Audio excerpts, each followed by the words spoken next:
What's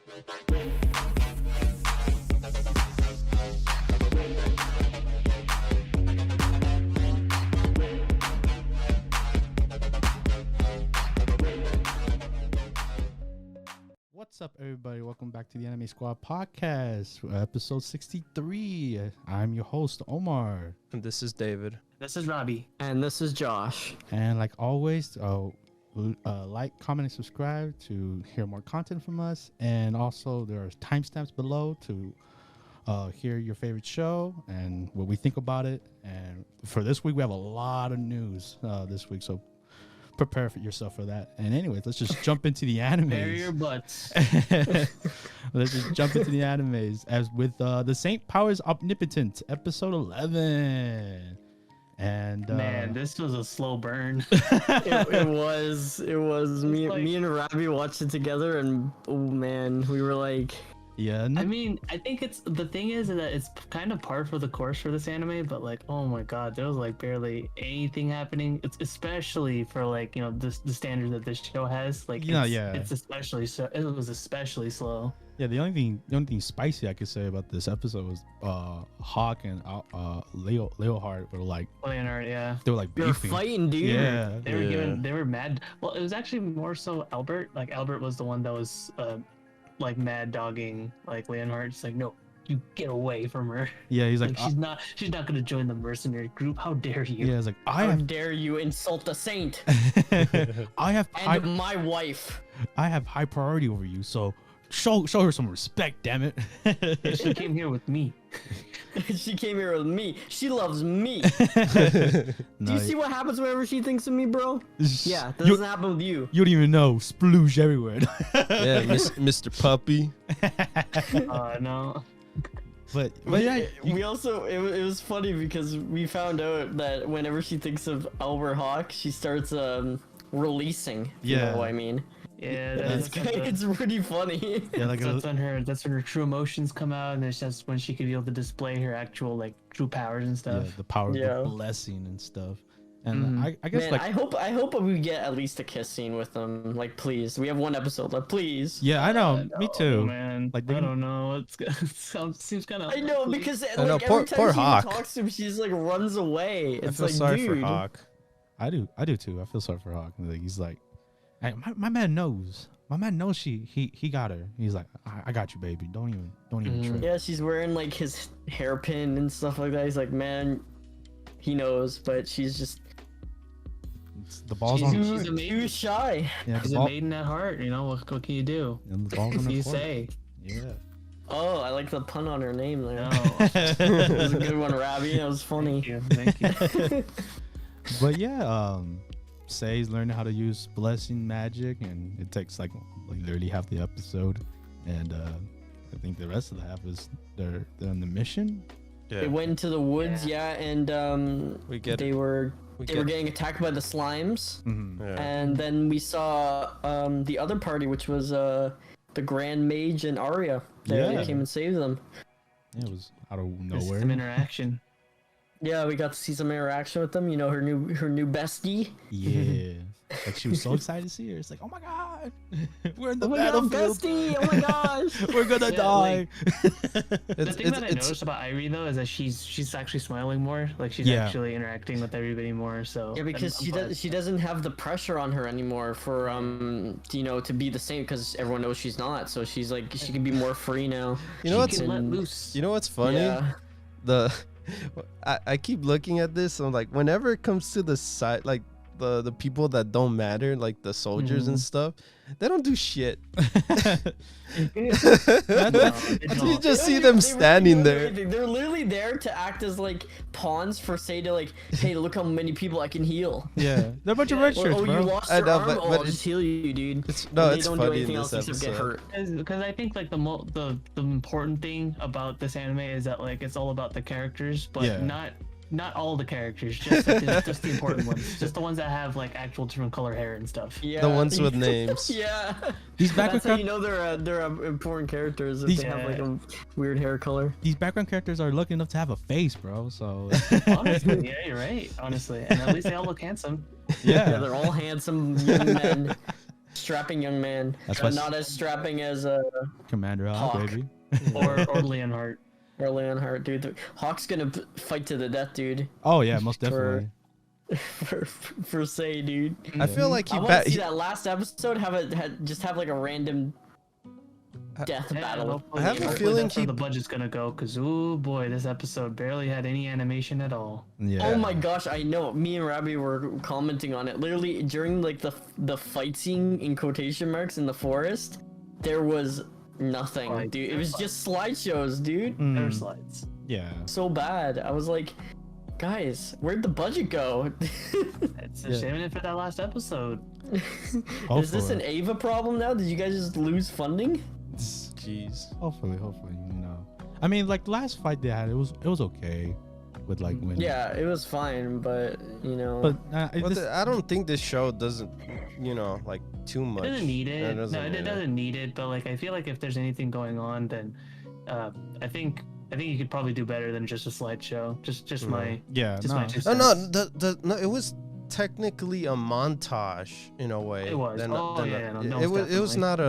It was not like actual like a scene that was really important. It was just a. Yeah, you're right. Yeah. But I feel like there's better ways you could do it. I guess. Yeah, I guess so. We'll see. We'll see in that last episode. Yes, we'll see in the next episode. Hopefully better than this one. And with that, we move on to the next anime. Our family anime. I've been killing slime for 300 years and maxed out my level. Episode 11. And in this episode's plot, we have a little bit of a goof up. With this episode was really funny, dude. I love how they actually got like. I don't know if they actually did this, but it felt like they got an actual like child voice actor to voice Azusa. I don't know. I disagree. I think that the voice didn't sound convincing to me at all. It definitely sounded like. I feel like it did. Like there's some points where I was just laughing because it's like baby talk. Yeah, I mean, if anything, they probably pitched her voice higher. Like she definitely doesn't sound like herself for sure. But I don't think they got an actual child to voice. Or maybe like a different voice actor. actress. When it comes to children characters, actual children voicing anime characters, like you can definitely tell like when that is. Like one example. Very rare, yeah. Yeah, one example I can think of is Sweetness and Lightning, that has like an actual 8-year-old character that's voiced by an actual 10-year-old. Like you can actually tell. But this one, I don't know. I definitely felt like they did a South Park with this one. They uppitched the voice. I felt like it was a different voice actress, but anyways, yes, as you could tell, our main character, she became a little girl. Reasons why? Because of mushrooms. Eating the wrong mushrooms. Why? Again. Because our elf girl is an idiot. Yes. Yeah, I think at this point, like Azusa and everybody should just like be like, okay, Halkara, you're not allowed to pick mushrooms ever. For real. Halkara, you just sit in the corner over there and don't do anything. It don't matter how delicious those sautéed mushrooms look. We're not trusting you. But it was funny with her. She was like, all right, I'll find an answer. Don't worry. Like, just give me a couple of minutes or a day, And then she comes back, is like, I got an answer. I got nothing. I laughed at that because I was like, why would you say you have an answer? And then hey, she had an answer in a way. She did have an answer, I guess, yeah. She didn't have the right answer, but it was an answer. And I've noticed a trend with this show, like every time like they're in the deep, let's go with the demons, bro. The demons have every answer. The demons have everything. Let's summon Beelzebub into the bathtub. She's getting used to it now. She's enjoying her time in there. Yeah, this time it didn't get cold. I think this anime might have like a subtle message. Trust demons? We should, trust demons. Just hey man, they're having a life, dude. Yeah. Especially that location we're about to embark in. Oh, the World Trade. Oh, the World Trade. You mean the mall? I was not expecting what they were gonna say. I thought like I didn't know what I was gonna expect, but I definitely wasn't expecting to be like, this is a tourist trap. Yeah. All right. we're going to the mall / theme park right now. We're going to Disney World. I do like the fact that we got to see more of the Leviathan sisters. Like, we only saw I enjoyed it. one arc. Yeah, we only saw them that one arc, and it was only Vanya. That was it, not Fatla. So I'm glad that we got to see more of them here. Yeah, I'm glad too, because like we learned a bit about their history and how they work constantly, so they don't get to like enjoy time with each other anymore, because one of them's always, you know, being the being actual, the Leviathan. the Leviathan, the other one's just servicing, right? Everyone in there. Yeah, and not only that, but like we also got to see more of Pekora and like and her very bizarre love for Azusa. Yeah, I mean, at the very least, like, if anything, you can't blame her for being mischievous like that, because she is a demon king after all, you know. So yeah, she might look cute, but she's gonna, you know, do some questionable things to you if you let her. Yeah, the pervert. I mean, to be fair, everyone in this episode was like, oh, can I pet you? Oh, can I? That was more like a cutesy kind of thing. Yeah. She took it too far. With Pecker, I was like, okay, all right. I feel like you're taking it too far. No, it's funny too, because I was thinking about this like when they were going to the what do you call it, the world tree. I was like, why can't they just fly up there? It looks like it's flyable. You guys have 2 Leviathans right there. You can make it up there. Yeah, and then sure enough, they made it to the top, and you can. You can't just fly the funniest thing though for me is the fact that they saw Eno there, the witch that they helped out before. Yeah. Like, are you kidding me? I could just call her on the telly, dude. And but like she even said that, like, wait a minute, but this particular medicine is like super common. You could have done this anywhere. Yeah, that too. Like, Pekora screwed me, dude. Yeah. With her smug face. Smug face. She went too far. Yeah, man. All for family. Right? What's her punishment? You gotta take a bath with everybody here. Naked. Naked. Oh. But she still got the last laugh too. Yup. She gets to win somehow, right? She got it. Yeah. She's our MC, for Christ's sake. But yeah, it was it's just another fun episode. I mean, hopefully next week will be the last episode. We go out with a bang, bring on the comedy, and we'll see. This show, I will say, has like, I thought it was gonna be way worse than it was, you know, but it's been cute. It's been like a cute little comedy. So I'm impressed. Yeah, like the comedy has always been solid, and like David has mentioned, all the little noise effects they do is just spot on. It just added so much more to the charm. Yeah, like that's so unique. I've never seen like an anime that did that either. That's like such a unique long form comedy style. Yeah, and it sticks out from our group of anime, so I'm just like, oh, that's how I remember this anime. It's just a little cute noise effects. Yeah. And with that, we move on to the next anime. We have Mars Red, episode 11. Oh man, this is where like the few animes that come after that, I'm like, I don't know, man. These animes are dropping little by little, but with Mars Red.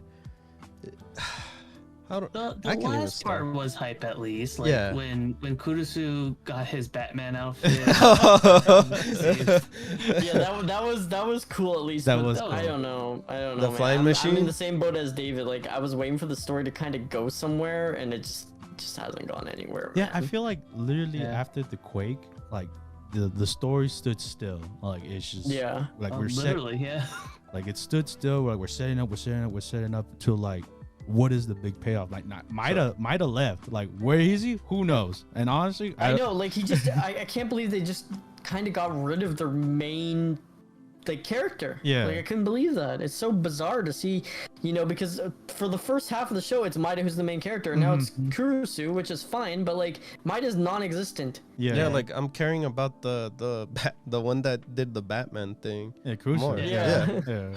I care about him more. Though, I mean, thankfully, even though Kurusu acts as like our MC replacement, like at least he has a personality worth following. Like, he's still a good character to follow. Yeah.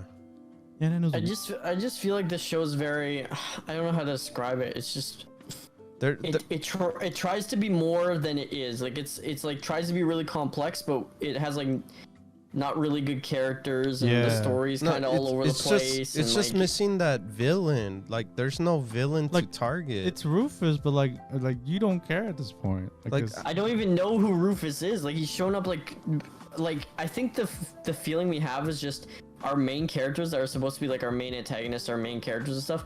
They barely show up. Yeah, like sometimes they're like not even in an episode. Yeah, like we said, might has not been in like 6 episodes at this point. Yeah, and then sometimes they're so minor that they get axed off screen. Yeah. By not even meeting the main character. And I'm talking about those two vampires that apparently turned Rufus into one. Yeah. Like what? They didn't even get any spotlight at all. Like what the hell? And also I feel like there's a lot of in the story as time has gone on. This was at the beginning too, but I felt like there's a lot of dialogue in the story that doesn't have a point. Like it's just mindless, like just filler dialogue. Yeah, like the dialogue with the children in the house and stuff like that. Oh, yeah. That dialogue doesn't mean anything really. I mean, it's always really cryptic and just like I don't understand why it's even there at this point, because like we said, we're setting up for the end here. We're setting up for the big battle against Rufus, right? But we're still having these moments of like, oh, let's just build this thing here in this house and stuff like that. It's like this is not a slice of life story. Yeah. The thing that Suwa said was pretty cool though. Like when he answered the girl's questions, like what's the difference between humans and vampires? And he was like, vampires. If you consider yourself a vampire, it basically means that like you don't really consider yourself a human anymore. And he pointed to Kurusu. Like Kurusu still considered himself a human, so he's still human even though he's a vampire. I thought that was pretty cool. No, there is moments of good dialogue like that, but I just don't see the point in it. Yeah. Like I don't see how it affects the overarching story. Like there's not really a theme I can put up other than like vampires and humanity. Yeah. That's the thing. That's where we're having the conflict, is that we don't have conflict with the enemy itself. Like, enemy does not exist. The only enemy right now is Rufus. No, Rufus. Yeah. No, the sun, anything else, the water, like stuff like that. That's pretty much the enemy. Other than that, I don't see anything against the vampires. We haven't seen vampires in a while, too, right? I mean, but also the thing I like to say also is the same as going along with David, and that is. He's right though. Like we haven't seen any like really villainous behavior from anything. Like no one's really like going around killing everybody. You know, like even like Rufus like had the vaccine and turned everyone into a vampire, but he didn't do anything with it. He's just it's just like, okay, everyone's a vampire now. What's next? So it's like we have all this stuff that builds up to like having an antagonist, because there's absolutely nothing wrong with having like a show that doesn't really do a lot and doesn't have like a main crazy antagonist. Like something like DYNAZENON doesn't really have like a really big antagonist that like you can identify and stuff like that, but it succeeds where Mars Red fails because it never tries to have that big antagonist, while Mars Red, it feels like it tries to be like that. It's like, hey, this is a really big antagonist, look, he turned everybody into a vampire, and then it just does nothing with it. No, you have a point there, honestly. Like there's so much meandering in Mars Red that like honestly, like it's not a super like hard drop or anything like that in terms of quality for me. It's more so gradual, but it just hurts because it felt really promising, especially during the first half. Yeah. Like, oh man, where's the story gonna go? Where's it gonna go? But then after the quake, it's like never went anywhere. Yeah, and with the general guy, whatever his name was, he just pretty much like lost there for like at the end of this. That's his fault though, because I know he gave it to Rufus, and then what did he expect, to like go live in Hawaii or something? Like like what like I don't understand the motivation for that. It was not even exciting seeing that. No, it wasn't. It was very filler, and like who cares? Like, oh, all right, we're just gonna put you in jail. That's it, or we're gonna lock you up. Like, I don't. The biggest thing I have is I don't understand anybody's motivations for doing anything in this story. Yeah. Like Rabbi said, it's just a lot of meandering around. Like, it's not like no one's really getting stuff done.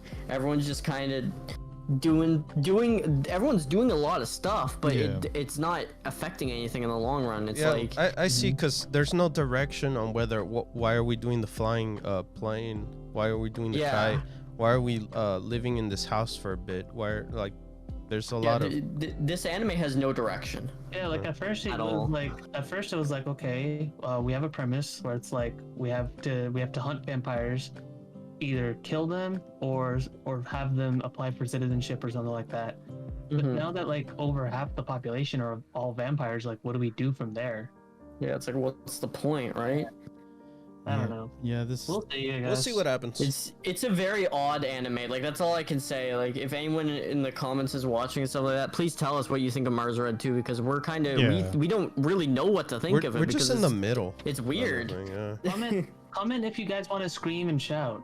Oh my god. But yeah, that's how we feel about this episode and just the show in general. And hopefully maybe last episode changes our mind. I doubt it, but I think there's 2 episodes left. I think it's a 13 episode. Is it 13? Oh, maybe that last episode is gonna skyrocket this show into a masterpiece. Who knows? Yeah, maybe. We'll see. And with that, we move on to a different show that actually got results. Oh yeah. Tōkyō Revengers, episode 11. Yo. Oh man. Draken lives, baby. Draken lives, baby. Those feels came up. I was like, I was scared because my man's heart rate dropped to 0 on the ambulance ride to the hospital. He went in cardiac arrest, dude. I was like, no. It's over. The emotions throughout this episode, I was like, damn. I was getting Tsukasa flashbacks from Dr. Stone. I'm like, no. I know he said something cool, and then he's like, is he dead? Like, no. Like, I was so mad because he's literally in the ambulance. He has all the equipment there, and then he dies. And I'm like, are you kidding me, dude? He lived for so long out there. He's gonna die here. Like what was scary is that like he said thanks for saving. Oh yeah. Oh my god. Immediately after that, he was like, the words he was saying. Yeah.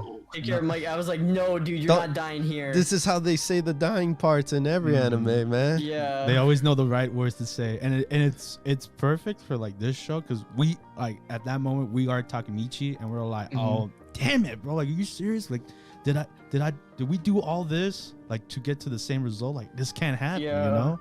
But and like and you could tell another great scene, 2 great scenes actually, is the hospital scenes when everyone has having like really bad anxiety about the situation and stuff like that, and then Mikey shows up and he's like, before that is not gonna die. That was crazy with Mikey and what was the other guy? Are you talking about the Hanma? Yeah, they were still fighting. Just standing there. Yeah. I was like, holy smokes, you guys are still there while everyone was knocked out and stuff. They were still duking it out. I mean, he's like, Mikey, you're a monster, because Mikey's not even tired. Yeah. That's a good leader. And like how Josh was saying, at that moment in the hospital was also a great moment of that was a fantastic leadership, because he just calmed everyone's nerves down, and then right after that he left the scene to have emotion, because he didn't want to show weakness. I had a feeling that was gonna happen. I told Omar this at the I was like, oh, when we see Mikey, we're gonna see him cry. I doubted it myself at the same time. Fantastic leader. And then it really shows that Mikey as a character is like, oh, okay, this is who you are. Like you have a strong leader role, and like you don't want to show people your weakness, and that's what that's what's cool, and that also shows you like you're human, man. Like it's like Mikey's taking the burden on his back, you know. But as the leader, he's taking everyone's pain, and he's showing them, hey, don't feel pain, but obviously he has to have an outlet to let out all of his pain too, so he leaves the area so that he can let it out, so that the others can be like, Mikey's amazing, right? He doesn't feel anything. Exactly. It's crazy that how Takemichi has changed everyone. I know, like Takemichi and his friend group too is like high-ranking members of the Tomon now in the timeline. Like they're best friends with the leaders. Very true, and especially like after that 1 week time passing and like all that, like the fact that got to his head. I mean, to be fair, what he accomplished was really, really huge. But man, did he really have to wear Outlaws? Oh yeah, like it was cringe, and I'm glad Draken came up to him and was like, "You look like a goof. Yeah. You look like a goof." that was dude. funny though. Like, you're already a goof, but you look extra goofy, bro. Like, come on. Yeah. Put some respect Like, on your name. don't let your head get too high, man. We still got work to do. I'm speaking of which, I'm really hoping that either Mikey or Draken like really teaches my man how to fight. I am No, too. yeah. I'm tired of seeing him get his butt kicked all the time, especially when Mikey and Draken can like beat like 50 dudes. Like they're just so powerful. Like, Yeah. Takemichi has the heart, like we said it before, but like he just doesn't have the skills to like defend himself. He doesn't have the Well, skill. Yeah. Well, technically, he didn't get better on because, of course, we go to the future, Oh yeah. and he still looks the same. No, yeah. Yeah. He still seems. But Hey, there's. but he has a real cool scar though on his hand. He does. Yeah. Things have And he got his changed. job back. Yup. I mean, no. Technically speaking, he never lost his job. Yeah. Yeah. Also, this anime leaves us on a cliffhanger, dude. They're like, Naoto's like, let's go see Hina, and then it just ends. I'm like, no, we gotta see her, man. Hey, but important thing though is that Akun survived, and Yeah. he Yes, looks amazing. and he's a hairstylist. Yeah. It's just what he wanted to be, man, and that's great to see. And we could feel when Takemichi's crying. He's like, I'm crying too, bro. Yeah, but I'm worried about the future now No, because yeah. everything seems a little too perfect. Everything's resolved now, so I'm worried about what's gonna happen if anything's gonna be weird.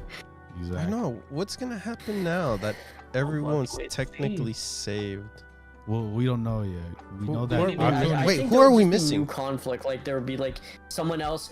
My theory is that someone else, died? like Takemichi, will live in the future, and then someone else he's really close to will pass away, and then Takemichi's like, okay, I gotta go back in the future to prevent that happening. Like one of the other gangs will injure or kill someone. What I if have we're, another- no I wait have wait another- what if we're missing someone like not dead yet? No, I don't think. Well, maybe Draken. I don't think he only wanted to save Draken, Hina, and Akun, and we've yeah. seen Akun and know Hina's alive. We don't know if Draken's alive yet. Yeah. Yeah. Here's my 2 cents that I want to throw out. I think like just to keep the series fresh, I think a big problem that I can think of conflict wise is that probably an antagonist from the past will probably figure out that he could be able to alter like events or the future or something. Yeah, exactly. Because Mikey figured it out.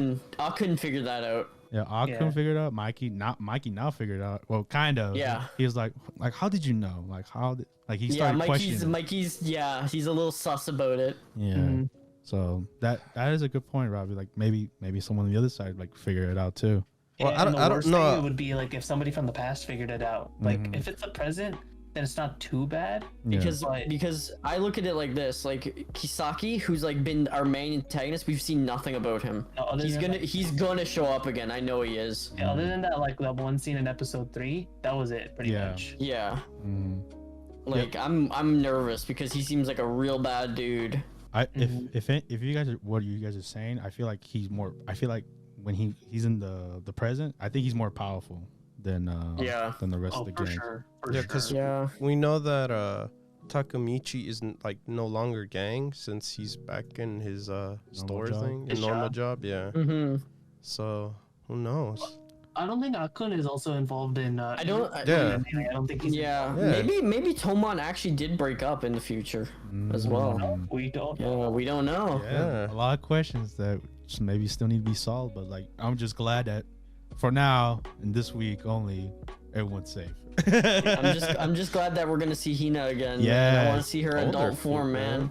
Mm-hmm. I mean, if you see the ending, like you see it there, and especially with the necklace that Takemichi gave her. That's true. That's true. So Yeah, but I want to see if they're still together, man. Ah, They could be. true, But he true. doesn't know it, right? Because he just came back. Maybe they're still yeah. together. We don't Maybe know as a kid. if they're in a relationship. What if they're not even in a relationship at all? we'll see. We'll see. Yeah. Yeah. What We'll if he goes see, back in we'll time see. just to change that? Speculation. Oh god. There's so many things now. Well, that's the great thing about time traveling shows. And with that, we move on to the next anime. This show ended finally. Joran, the Princess of Snow and Blood, episode 12, Oh, man, the time final to rip. episode. Time to get that chainsaw. All right, Rip let's this let one. let Ravi talk the about it, because chainsaw's he's not gonna the work one no more. Who... It's already done. Yeah, it's so Yeah. It's all done. It's all done. But like, Oh man, where to begin with this? Well, I guess going on to the episode itself. The episode ended pretty much how I expected it to end. I pretty much had a feeling that like ever since we saw Sawa's brother talk about like how as long as we're alive, this suffering and stuff will continue. I had a feeling that Sawa was gonna die by the end. Just not this pathetically though. Yeah, that was real. I was expecting like a final fight or something like that, something to. Dude, the knife girl just comes up behind her and just goes, Pew! And then she dies. I'm like, what the heck? We were confused on that too. I thought it was just like a hey, I'm still alive moment, but then I'm like, oh, she stabbed her. It's funny because Josh I thought that too. He was in denial. No. We were the same way. We were like, wait. Is she alive? No, I'm like, no, that can't be the case. And Robbie's like, I knew it. And I'm like, what? Is she really gonna die from it? And then I'm like, I can't believe this. And I was like, when are you gonna die? I know, you're really lagging. You could have been saved, honestly. Yes, they could have saved you right there. You would have been. Yeah. I think okay, to give this show the benefit of the doubt, which I really shouldn't. I think she might have probably thought on her brother's last words, like, okay, as long as we're alive, that the suffering will continue. She probably knew that, like, okay, if I'm still alive, my blue blood's gonna be used. Gonna mess everything up. You know, Robbie, I would have forgiven that if Asahi wasn't confirmed to be still alive. I know. Because she's confirmed alive, I'm like, Sawa can't die because she has a kid to raise, right? Yeah. So I'm like, I'm mad now that she just died like that, because it's like you have your child basically to raise. Like, but then I could contradict you there, where the only reason why she dies is that she doesn't want conflict with the girl. You got me? I guess, yeah. But we don't know any of her feelings because the show sucked. Yeah, and then freaking Asahi becomes the new, I guess, Joran or something. And I'm like, yeah, and then Elena's kid becomes the new Asahi. Yeah. So dumb. I can't believe it. And that's how it ends, man. I mean, also to kind of further cement the fact that Sawa was gonna die, Elena ended up naming her kid Sawa. Yeah. Just hilarious. Wow, very foreshadowing, guys. Yeah, at least the thing that we wanted ended up happening, which is the Blade Girl surviving. Yeah, true. But I mean, after that last episode, I really didn't care. I really didn't care. I'm like, you can die. Same here. And your power kind of sucks, dude. Yeah. And with that, I guess we could wrap up how we felt about the show in general, our ratings. Who wants to go first? I go. I'll go first. Omar, you go first. All right. This show, if it ever felt like a job, this was it. This was it. It was painful to watch. I felt like every 24 minutes I watched it, it felt like an hour. I didn't care about any character, like except for the White Crow. Honestly, he was like the MVP because he said nothing. Nana's based. He said nothing, and I do give credit with credit's due. The animation is good. It's cool, especially I guess let me just say the last episode where Jin is that crow monster. And I look cool, like at points. So. Man, I can't recommend this to anybody, man. So, with that, I give it a 2, man. Honestly, if it wasn't for the animation, I would have been 1. But with that alone, it's a 2, man. I don't watch this show. Don't watch the show. All right, I'll go next. Okay, so a little bit of a confession to make. When we did our 3 episodes for this one, literally up until the last minute, I get a little bit of an insider for all of you guys watching this. We were actually ready to drop this show. I was actually on the fence as to whether or not we should keep this show or not. But somewhere in my head, I was like, nah, let's continue this. Looking back, I really shouldn't have done that. Hey, you were not the only one. I should have just went with my gut. I should have just been like, no, we're dropping this show and just call it that, you know. Yeah, Omar was one of them too. I was too. Honestly, like I was like, no. It might get good, right? No, Josh. It was during when we were trying to swap to another anime.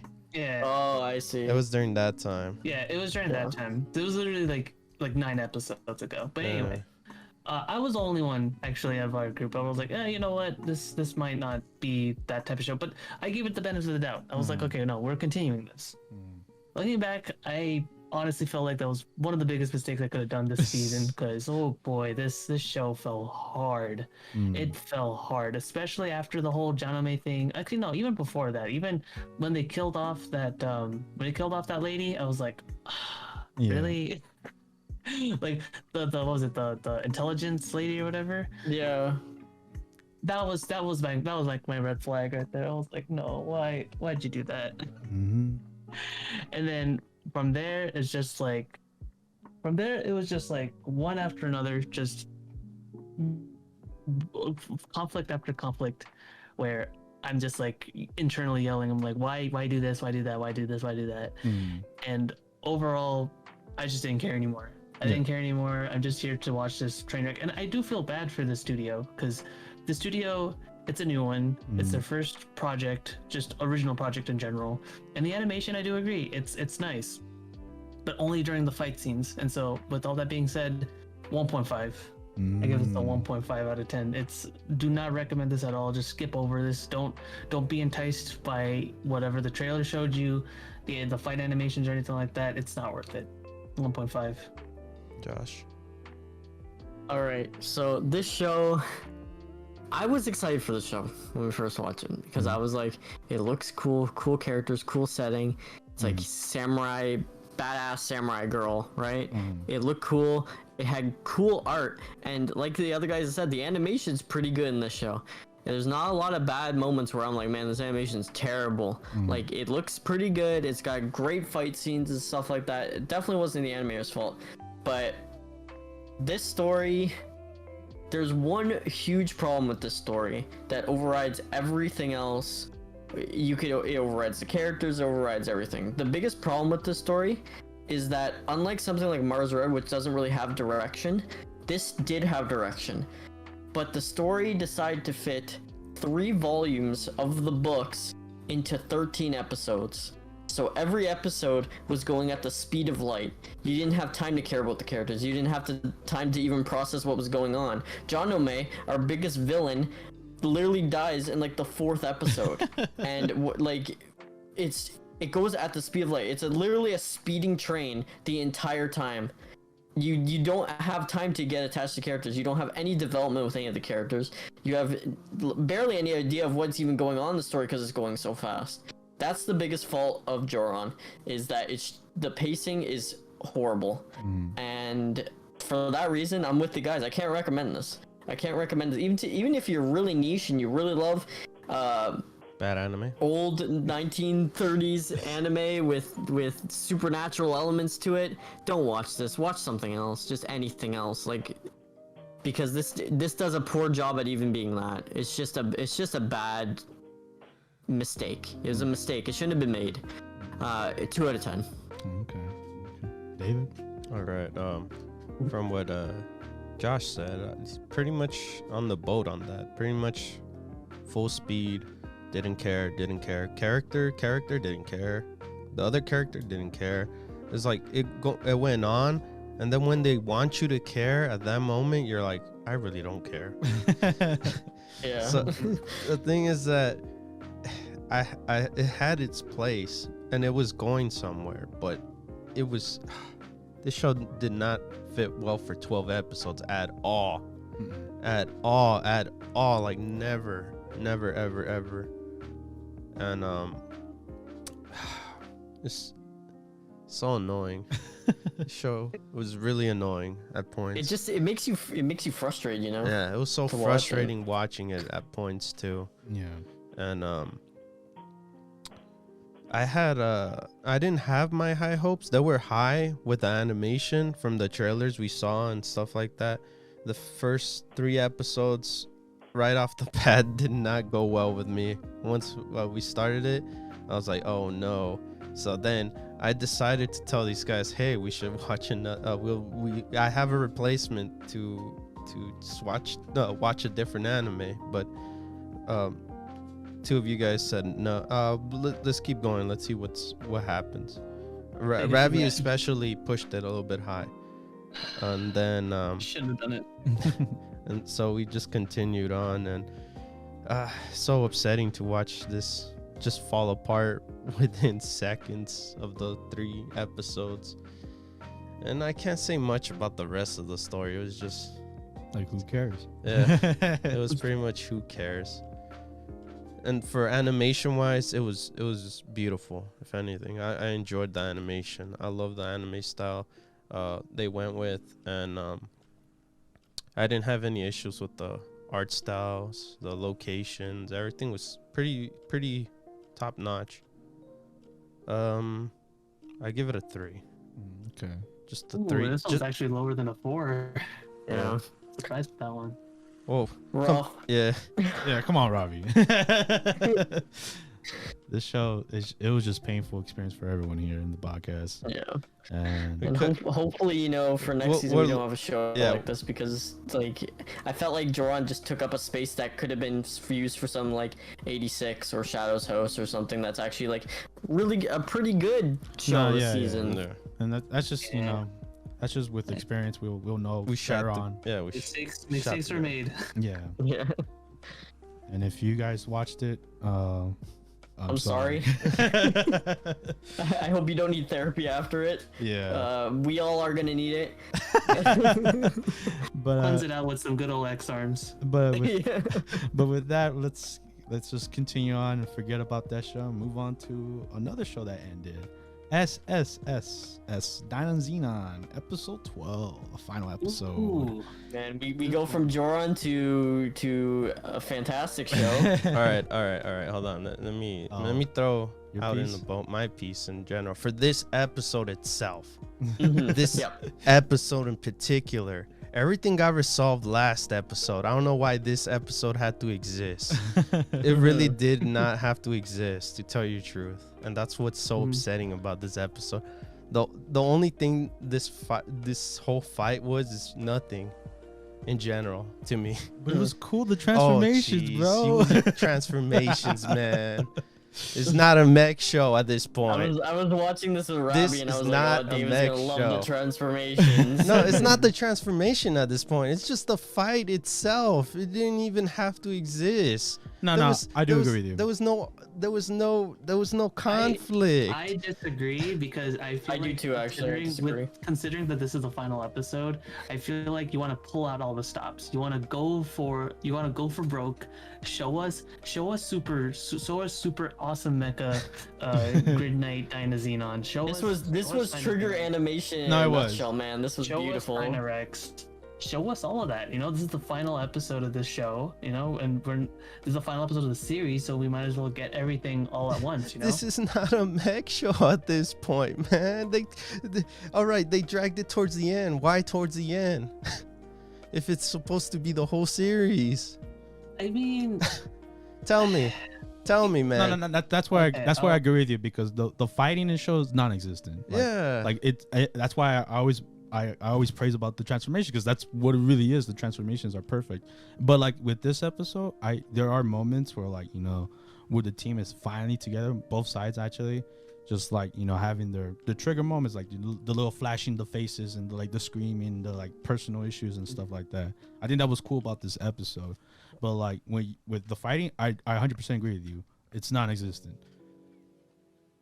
Okay, I would like to say my piece, because I disagree with you guys. Okay. After watching this whole show, I was in your boat. Well, no, we're not saying overall. We're not saying overall. This episode itself. Oh, didn't. Yeah, for but me. This episode's the conclusion. So like, yeah. I disagree too. I think this fight scene was really important, because it shows the culmination of all of their hard work. Like, it shows everyone working together, and that's the theme of DYNAZENON, is working together and growing together as a family. They showed that last episode. And even when Gauma this episode was like, I'm sorry for dragging you into this, everybody was like, no, we're happy to be a part of this. This is our family now. Yeah. So I think that fight scene was important to show, you know, it was the two sides going at it for the first time. Yeah. Everybody fighting at once, and it was a life or death battle. Whoever won gets the pride.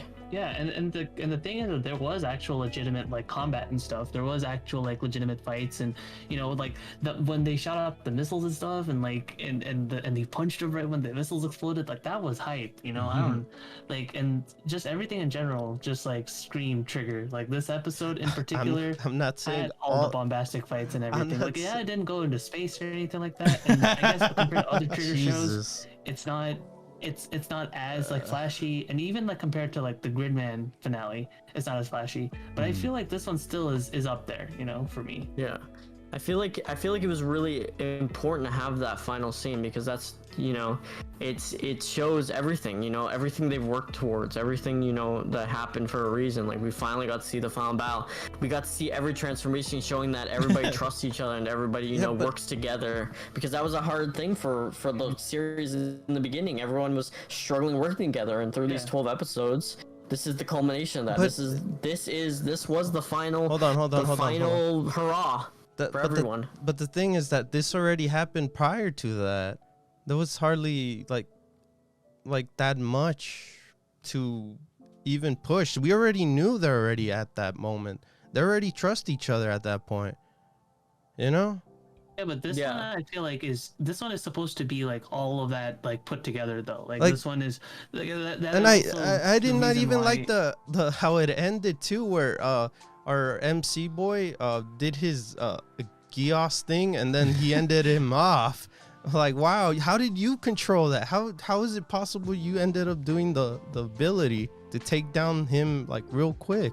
Oh, instant domination. Yeah, because Shizuru, the brown blonde hair boy, said that he knew that he could use kaiju. He saw it. He just had that gift. Yeah, but all of a sudden, he's like, why didn't you own the world with that? And he's like, I don't want to own the world with that. I just want to live my life. Yeah, I want to live a normal high school life with maybe my girlfriend. Question mark? Yeah. I mean, I guess you can. I guess I could see your point, David, because like, what were the chances of Yomogi even, you know, being able to do that? You know, like being able to use instant domination and just like actually using kaiju.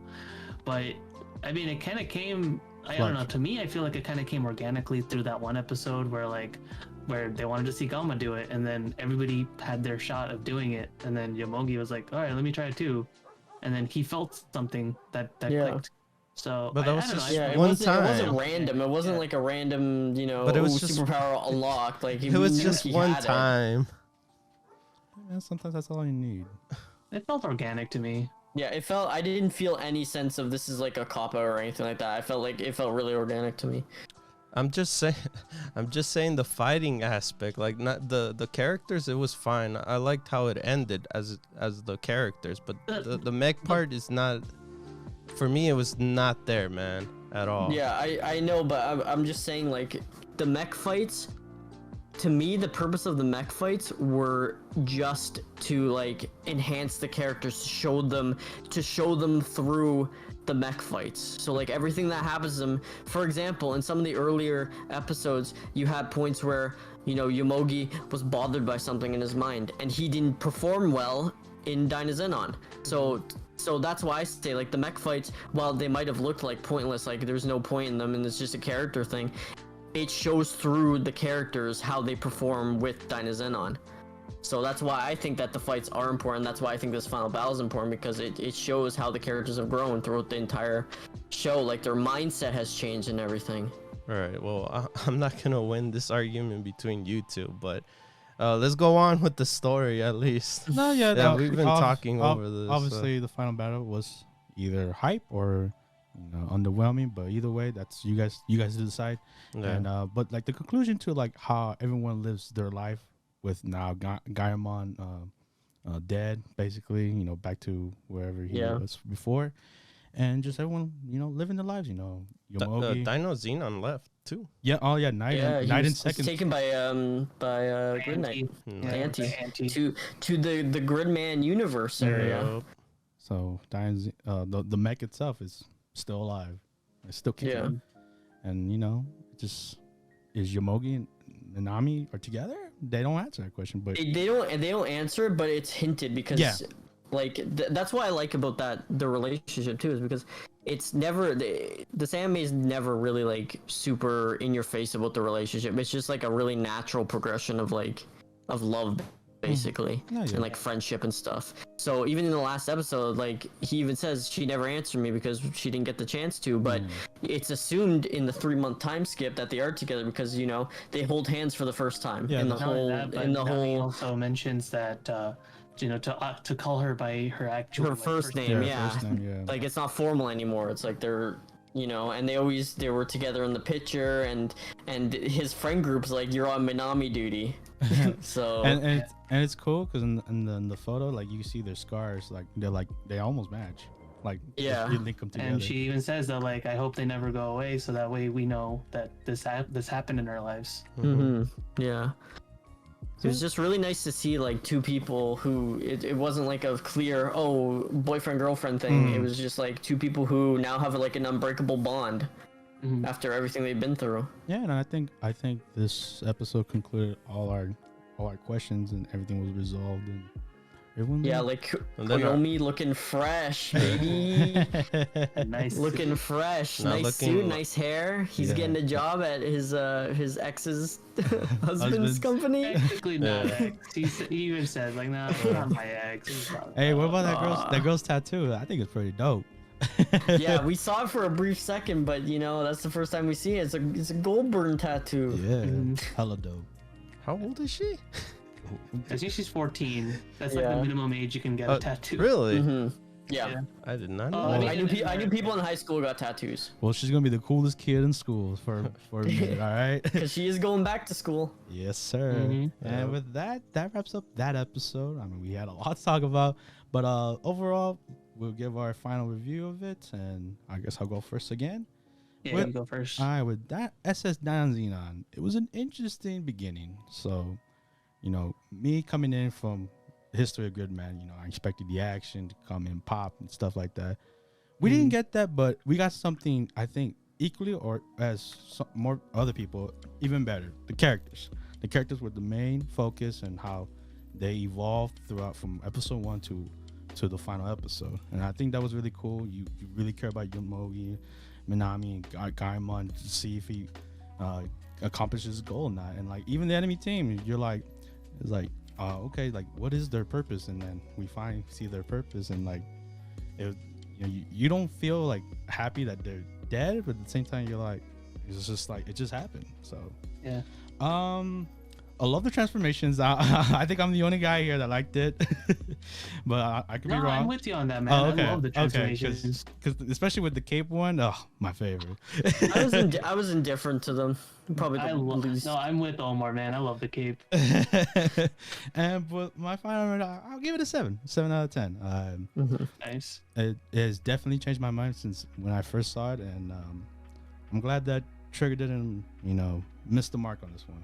All right, so same thing, going from Gridman to DYNAZENON.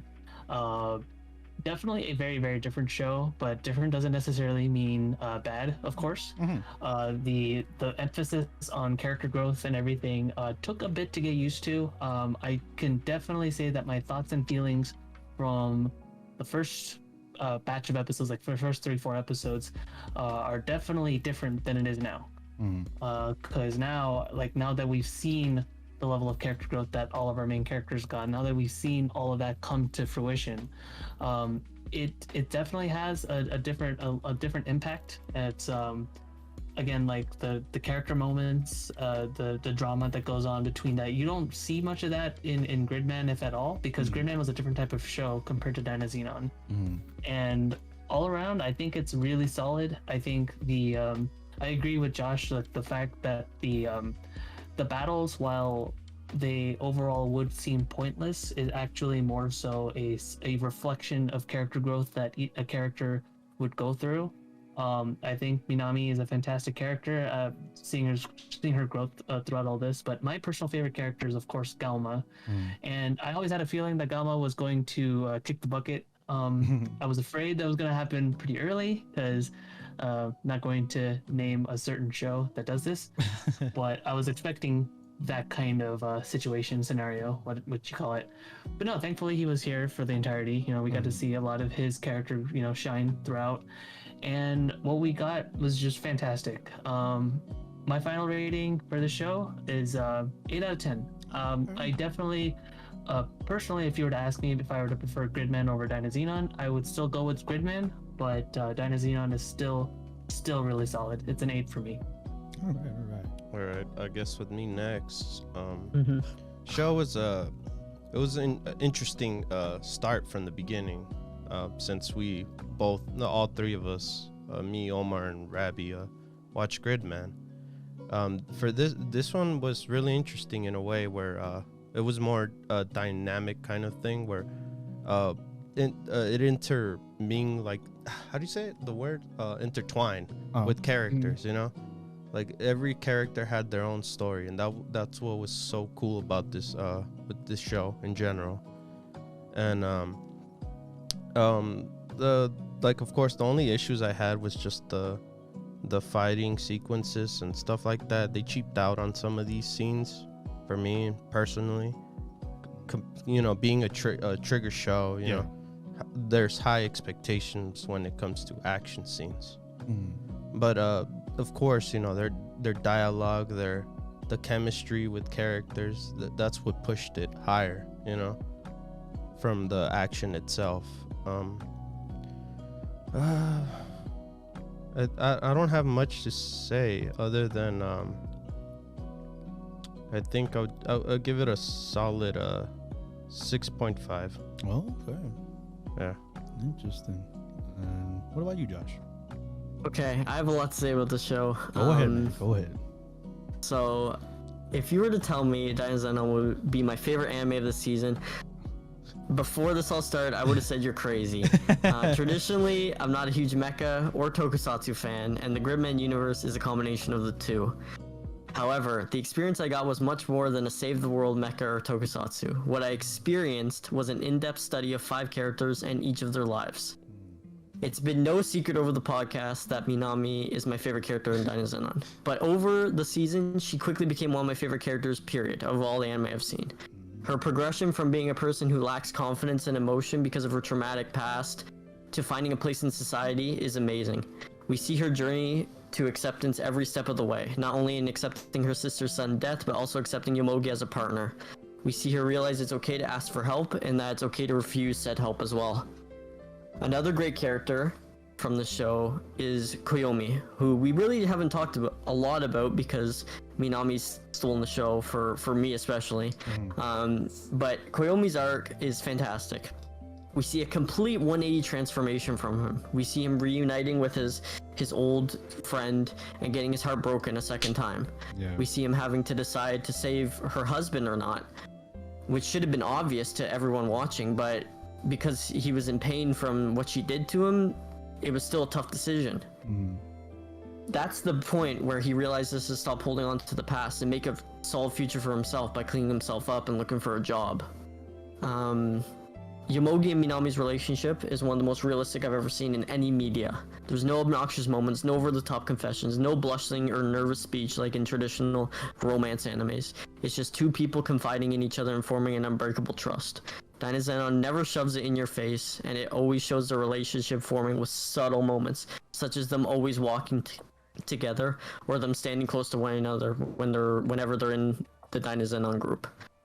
It's methodical and natural, and to me, that's the type of relationship that nearly every single long-lasting one has in real life as well.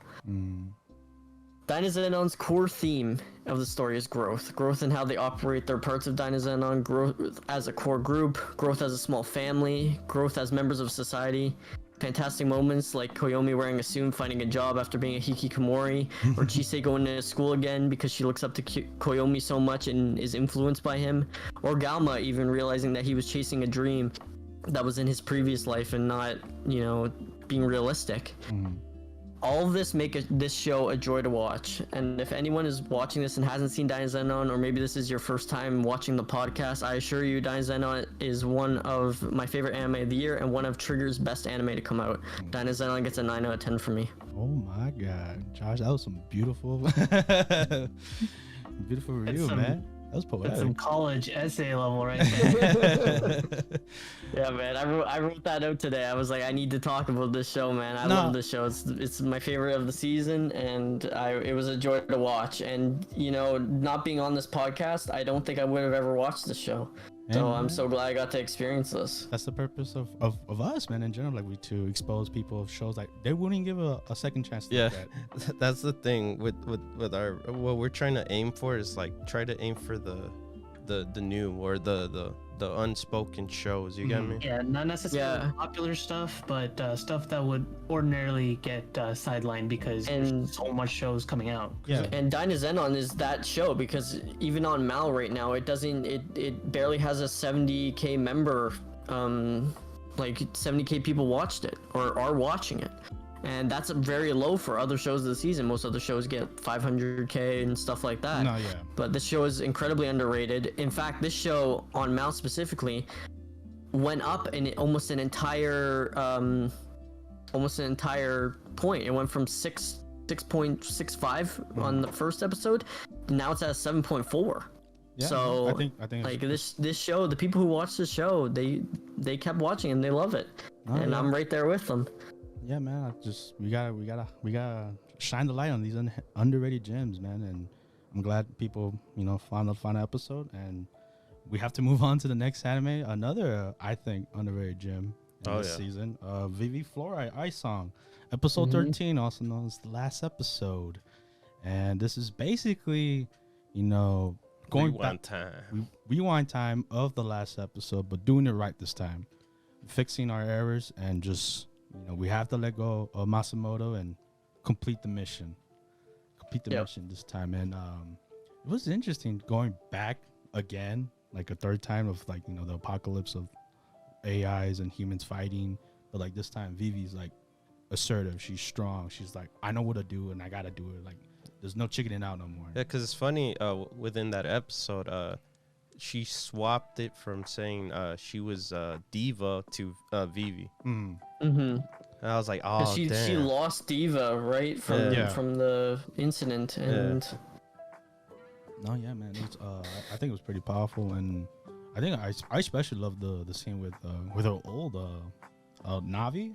I think when she goes back to her old stage. Oh yeah, that was a beautiful scene where Navi was like, "You don't have to do this. You weren't meant to do this. This isn't your battle to fight." I'll be honest. I kind of forgot Navi until like. Until she came back. No, and I think that was completely absent like throughout the whole series. And I think that was what's great about it, because I was just like, oh yeah, Navi, like that was actually. Yeah, I told Omar like, hey, she's one of the ancient AIs technically. That's why she was in control. That wasn't corrupted or anything. I was like, oh, you're still there. And it makes so much. It was so sad for me to see like, how she tried to convince Vivy to stop. She played the little girl, Vivy's first fan, and and then Vivy's like, she would never call me that. I know it's you. This whole episode, man, it just hit all my heartstrings. Man, it was powerful, man. Especially when you hear the song that Vivy sings that she made. It's like, oh my god, like it's literally. The song was amazing. That I would listen to that I would actually put that on like my playlist. That song was absolutely amazing. I'm with you, man. It's appropriately titled the Fluorite song. Yeah. It's amazing. And then seeing like her as she's singing, as she's like crescendoing up, and like all the actions happening, and like Matsumoto's like flying to the center, and he's battling all the copies of him, and then she's struggling to stand up because the shutdown's affecting her, and she's like passing away, but she's still standing and singing to complete the job and everything. I love Matsumoto, man. Yeah. He's a great character. I love him too. He's such a. You don't see a lot of fast talking, smart witted characters in anime, really. Yeah, Matsumoto is like definitely like pulled a 180 throughout the entirety of the show. Like at first I found him annoying, like more or less, because just how obnoxious he was. But here he's just so endearing. He's so endearing. Even when Vivy was like joking around with him and like grabbed him and squished him around and told him a joke and stuff like that, and he's like, "That's the first time you ever told me a joke." It's beautiful. Their chemistry alone, because we've seen them throughout like the beginning, and just to see how they've become so close, and like But even to that final episode, he's like, I never heard you sing before, so I can't wait to hear it. And he does kind of, when he blows up. Oh, he hears her sing when he the satellite, like it's inside of his system, right? It's transmitting in him, so he can hear it. Yeah, so yeah, man, just a beautiful scene, and the ending too. It was upsetting too to see Matsumoto die too, because he saw the satellites were all getting stopped except one, and it was going towards. Of course, it had to go to the stage, right? Go to the stage, and I was like, no. Wait. Before I continue on, did you guys watch behind the credits? Yeah, we did. Yeah, we did. Okay, thank goodness. Okay, that was confusing. It's kind of necessary. It's kind of necessary, and frankly, it's a beautiful end too, because it shows how life has recovered and Matsumoto's back, and he remembers. But Vivy's, her soul was transported into a new android, and that has short hair now, and that's her mission, was to sing again. So beautiful. No, yeah, it was. I thought it was more of for me. I don't know, for me, it felt like a dream. Oh, like that wasn't real? Yeah. Oh, you mean the epilogue? Yeah, the epilogue. I don't think so. I think that was real. Like it was in the Matrix the whole time. Yeah, I think it was real though. Because they got Vivy looks different. Yeah. No, I mean they got to do the thing, but I feel like this is, for me, how I portrayed it at least, was that they, we actually did it. We did it. Yeah, look at all these people, Look at all these people we saved. Yeah, we saved. It's peace. Yeah. Peaceful. Now now your mission's to sing. Yeah. Yeah, like what her mission was supposed to be this whole time. From the very start. Yeah, so I guess I took it a different way, if anything. Yeah, I mean, I think that's fair. I mean, with this type of show, I feel like open to interpretation. That could be possible. Oh yeah. I don't see why it couldn't. Yeah, jeez, what an end. Yeah. Oh yeah, what a great show. Let's just jump into the final review. Yeah, let's go. All right, so obviously I start, and this anime I came out of left field. I was scared because of who was behind working on this, but after watching the whole show, I fell in love. I fell in love with Vivy. I fell in love with Matsumoto, and how they overcame the scenarios they had to overcome with each one. How some of them were solved kind of well, and some of them were basically the same results but in a different twist. And either way, in the end, even when all the chips were down and they were down dumps, they still came out victorious. And I thought, and then the singing, the whole idol thing, I thought I would hate it, but I actually, because you have a disposition for idols. Yeah, but I loved Vivy. I love Diva. She sang her heart out, and I'm like with Josh, it's in my playlist, man. Yeah, I know the words. It didn't feel like an idol show. It felt like an action show, but with it felt like one of those badass female, where she's like she does a traditional feminine job, but then she's an assassin at night. And she does a great job at it too. Yes. Yeah. So yes, and then animation, the voice acting, all of it spot on. High praises here for me, and with that, I give it an 8 out of 10. Man, it was a show unexpected and just good ending, honestly. Yeah, dude, I'm with you on that one, man. For me, it's I don't know, even though we were let down by Sigururi, I for some reason I had faith on this show right from the get-go. I think part of it might be because of the fact that Wit Studio was also working on it too, and regardless if we got an average story out of this show, animation would have just been spot on. Thankfully for this particular situation, the animation and the story were both spot on. They were both pretty much up to par, in terms of the characters, in terms of the character writing, in terms of Vivy as a character herself. That last episode, the last episode in particular, when she was joking with Matsumoto right before she went on stage. Oh my god, this whole anime itself, not just this episode, but this whole anime hit at my heartstrings. You see the tragedies come in, and you see Vivy overcoming them, with what she can and can't do. It hits, and everything about this show is super solid. And I think ending wise, it ended beautifully. I had a feeling that like we were going to have that character growth moment. I don't know why, but for some reason I felt like she was gonna have that moment where she was gonna have her cut or something like that.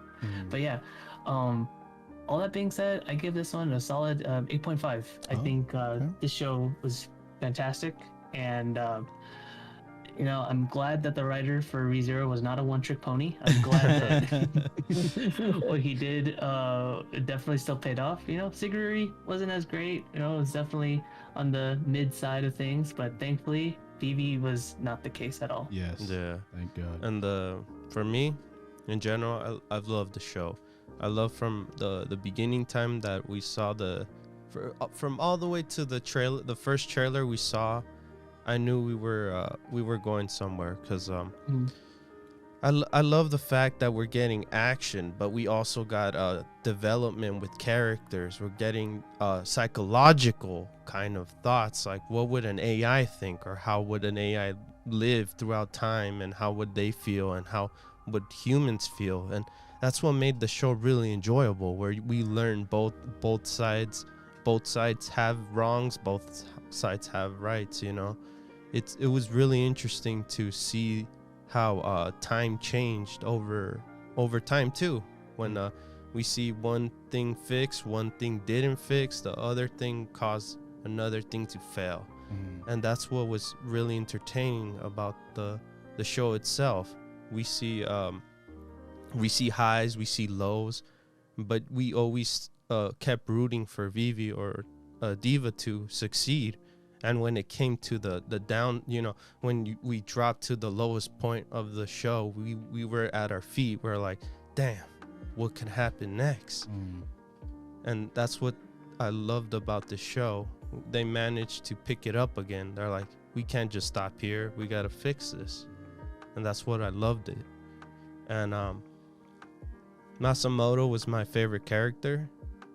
Both Diva and Matsumoto were both of my favorite ones. I think they're both very solid characters that really helped the show tremendously. Yeah, because Matsumoto, before, he was just robotic. I do this, I do that. That's all I do.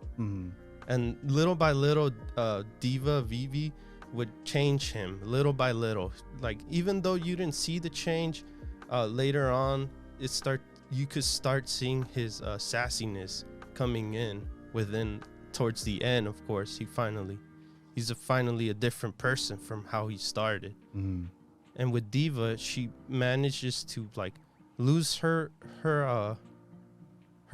being Diva to Vivy, and then from Vivy to Diva, and then she lost Diva at the end, but she found her Diva-ish part in a way.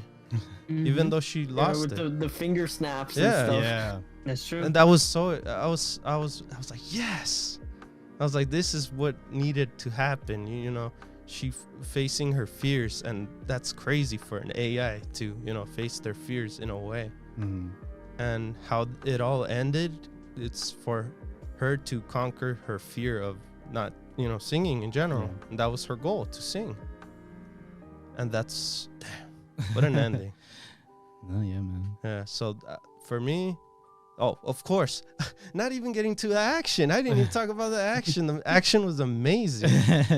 Of course, IG does well with action scenes. That's why I don't tend to bring it up, because I already know these guys are good at it. I've seen their previous works. The well-known one for me in general is Attack on Titan, and also Psycho-Pass. So I know them for those, for action-wise. So I'm like, yes, this was the show. And for me, I'll give it a 9. Oh, okay. Nice. Okay, so I'll keep it shorter than my crazy DYNAZENON essay. I thought the show was really good. I didn't think it was the best show of the season. Obviously, I really loved Vivy as a character. I thought she was awesome. I really love Matsumoto as a character too. The story had points where it was like getting a little silly, you know, when it comes to like Deus Ex Machina and oh, Vivy can go back in time like 3 times now, stuff like that. But overall, like, fantastic animation, great voice acting, great music. Every song in this show is amazing. Phenomenal action sequences, like they were so smooth. The fight scenes, especially with the AIs fighting, were just, they look like AIs fighting, like they were doing crazy movements that you wouldn't see humans do. They weren't reacting when getting hit or punched and stuff like that. It was just great to watch. Overall, I think I give Vivy a 7 out of 10. It's a great watch. It isn't the most amazing work. I think ReZero is better for the artist, the writer. But I think that I'm glad that, like Robbie said, he's not a one-trick pony, and that he actually can put out another banger show, especially because Vivy was an original and had no source material, and it was awesome. It was great show. Oh yes, most definitely. I like how David and Josh were almost completely flipped on their shows, DYNAZENON and Hey man, everyone has their own taste. I mean, that's good. Everyone's different here, right? Yeah, that's what makes our podcast great. Like, everybody has a different mindset. I mean, that's cool. And with that, we move on to the next anime, and we have To Your Eternity, episode 10. Gugu's time to shine, boy. Oh my goodness. Oh yeah, it's time to turn into a JoJo character. Yeah, so to kind of give you, like, me and Josh and my perspective, we were afraid that like something horrible might have befallen Gugu, but little did we know that instead of calling the ambulance for our boy Gugu, we should have called it for that tree. Gugu messed him up, man. Yeah, bro. He single-handedly saved Fushi. Yeah. This whole episode was him, Yeah. And, this whole arc, like, we were talking when March had her arc, we were talking about how great of a character March was and stuff like that, and I still think that March is a great character, but Gugu is like amazing. He's just awesome. I love his motivation. I love his character development. I love how even him and the girl there, like how they have like a cute little romance budding. It's like, it's just great. And I was so nervous this whole time. I was like, I think Gugu's gonna die, but it's so good to see him, grow into this big, strong man. Heck yeah, he kept up with his pull-ups, doing his push-ups. Oh no, the thing that got to me only was when when Fushi was talking to the god itself. Oh yes. I do not like how he said that. It's scary. He's like you got to keep moving, or else you're gonna get in trouble. It gives us conflict, and unfortunately, Fushi doesn't understand that bit yet. Yeah, and he's like, I need Gugu. I need to stay with Gugu because Gugu saved him. But yeah, going to the time skip though, my gosh, Gugu's looking swole. Hell yeah, bro. Everyone's looking optimal, man. Fushi's got a little bit of hair. I didn't think he would grow. Me either. Not either. That was so crazy. Does it confirm like that he ages now, or I guess or maybe his body's age?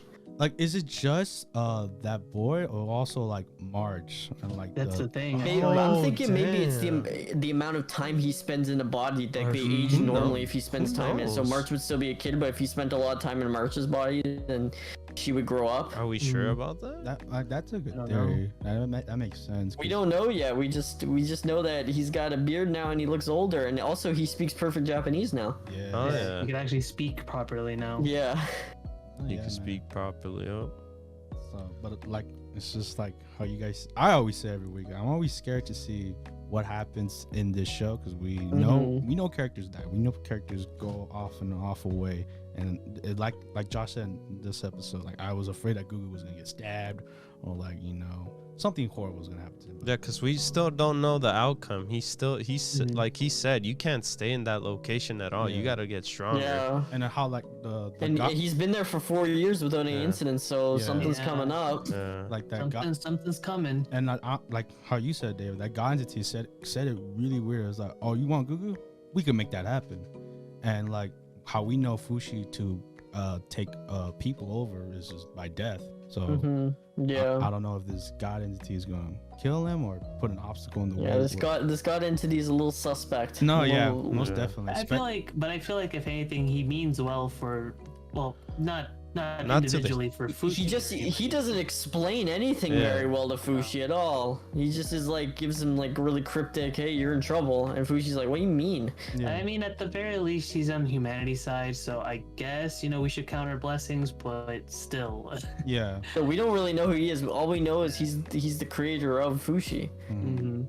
I just like how he went back to the rock form. That was cool. Yeah, I mean, that's all he had left, man. Yeah, I had a feeling too, because that was the thing that I mentioned before. I'm like, oh shoot, if he loses March, then he's probably gonna go back to the rock. And sure enough, it's crazy because he lost March first, and then he lost the dog. I think he lost the polar bear guy last. I think. Yeah, he lost the bear, and then he lost the wolf, which was confirmed because he went back to the rock. Yeah. Mm-hmm.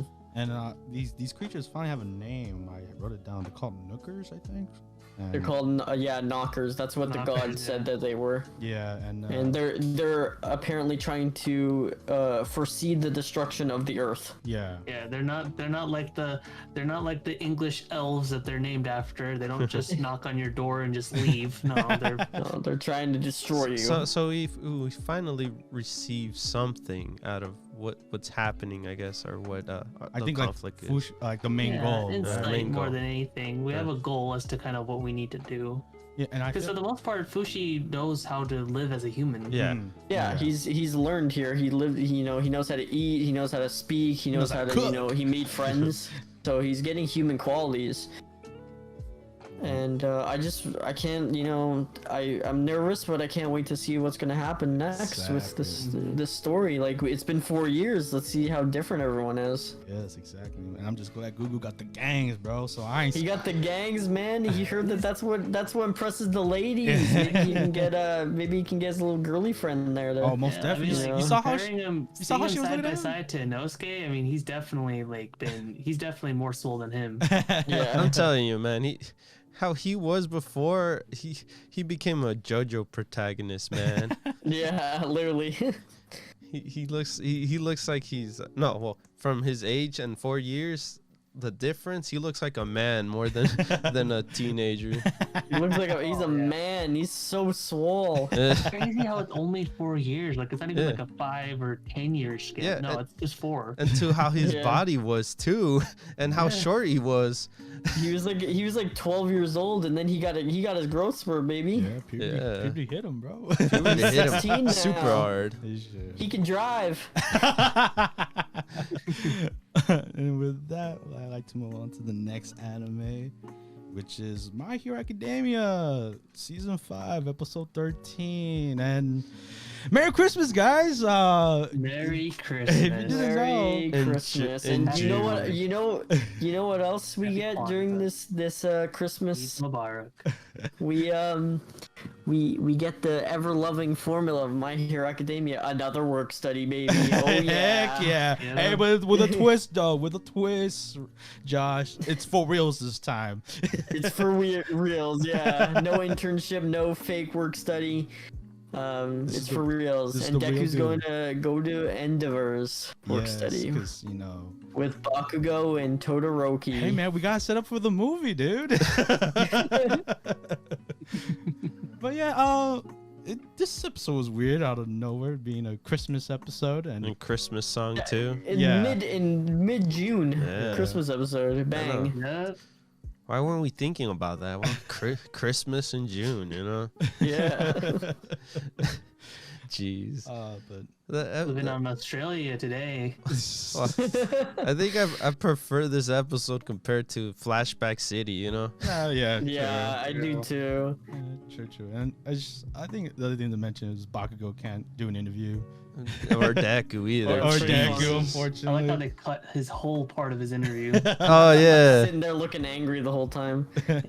It's fully kills. And it's funny too, where the camera angle was like moved to the side, so half of his face was just gone. It was just comedic moments with Bakugo. Yeah, but we did learn some big news that they actually didn't talk about really. It's when Bakugo checked his phone, we found out that Best Jeanist is missing. Yeah, he is missing. Yeah. and he's gone somewhere. You know, who knows what happened? He misses to him. him. He misses him. Well, even though he doesn't say he misses him, he Yeah. misses him. I mean, the fact that he's actually paying attention is like. And you could tell too that when even in the flashback with Best Genius, like he's letting him touch his hair and like fix it the way he wants and stuff like that. So he clearly respects him. No, yeah, that's what I always loved about Bakugo. Like obviously he's a fucking he's a hardhead, but like deep down, like, you gotta earn your respect with him. Man. Yeah, exactly. Yeah.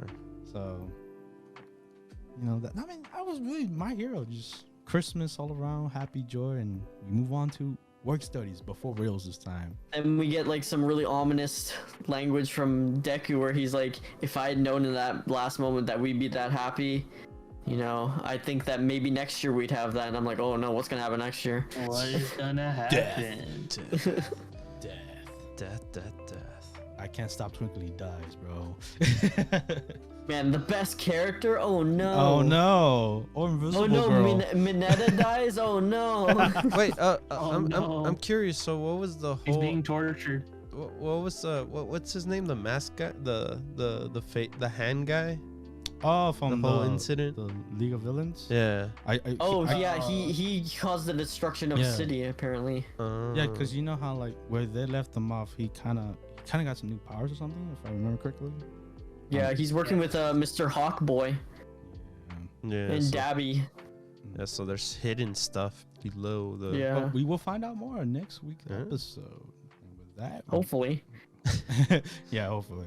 I'm just being optimistic. Hopefully they don't just like do what they did the first half and have like half a day of random school battles that takes up half the season. No, this time it's just to be patrolling around the city and how like everyone's doing, and then at the end of the episode, bam, conflict.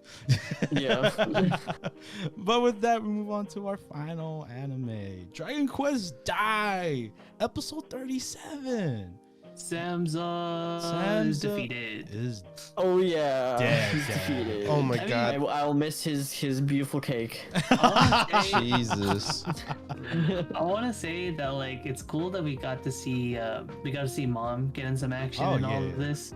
But man, I really wish that she was the one that finished off the fight. Oh, have her moment of shine. Yeah. She killed the whole thing pretty much. Yeah, she did.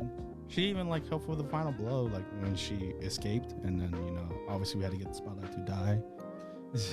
Obviously. Oh my. Dai almost died again. This episode. Well, these previous episodes with Pop just trash talking in the background. I was like, why aren't you doing anything? Even Chu is doing more stuff than you, man. He helped die over there. You're just looking at the fight, man. You're like a Dragon Ball Z character. Yeah, he'd be looking like. I mean, it did take Chu a while to look through his pants to find. But at least he did something. Oof. Yeah, the acorn, man. He did something. No, man. but I think that was cool about it because they mentioned it as like even Chu, like who you thought was just a rat, like really came in clutch in this battle. Yeah. So there was a point to that. I guess Pops is just chilling in the back, looking like, oh look, Ma's getting slapped in the wall and stuff, and getting crushed. Pop was like Gomichi, like you appreciate him being there, but like just not doing anything. I was really disappointed within the episode. No, yeah, obviously, especially with the last like how Pop, almost came in clutch. Yeah.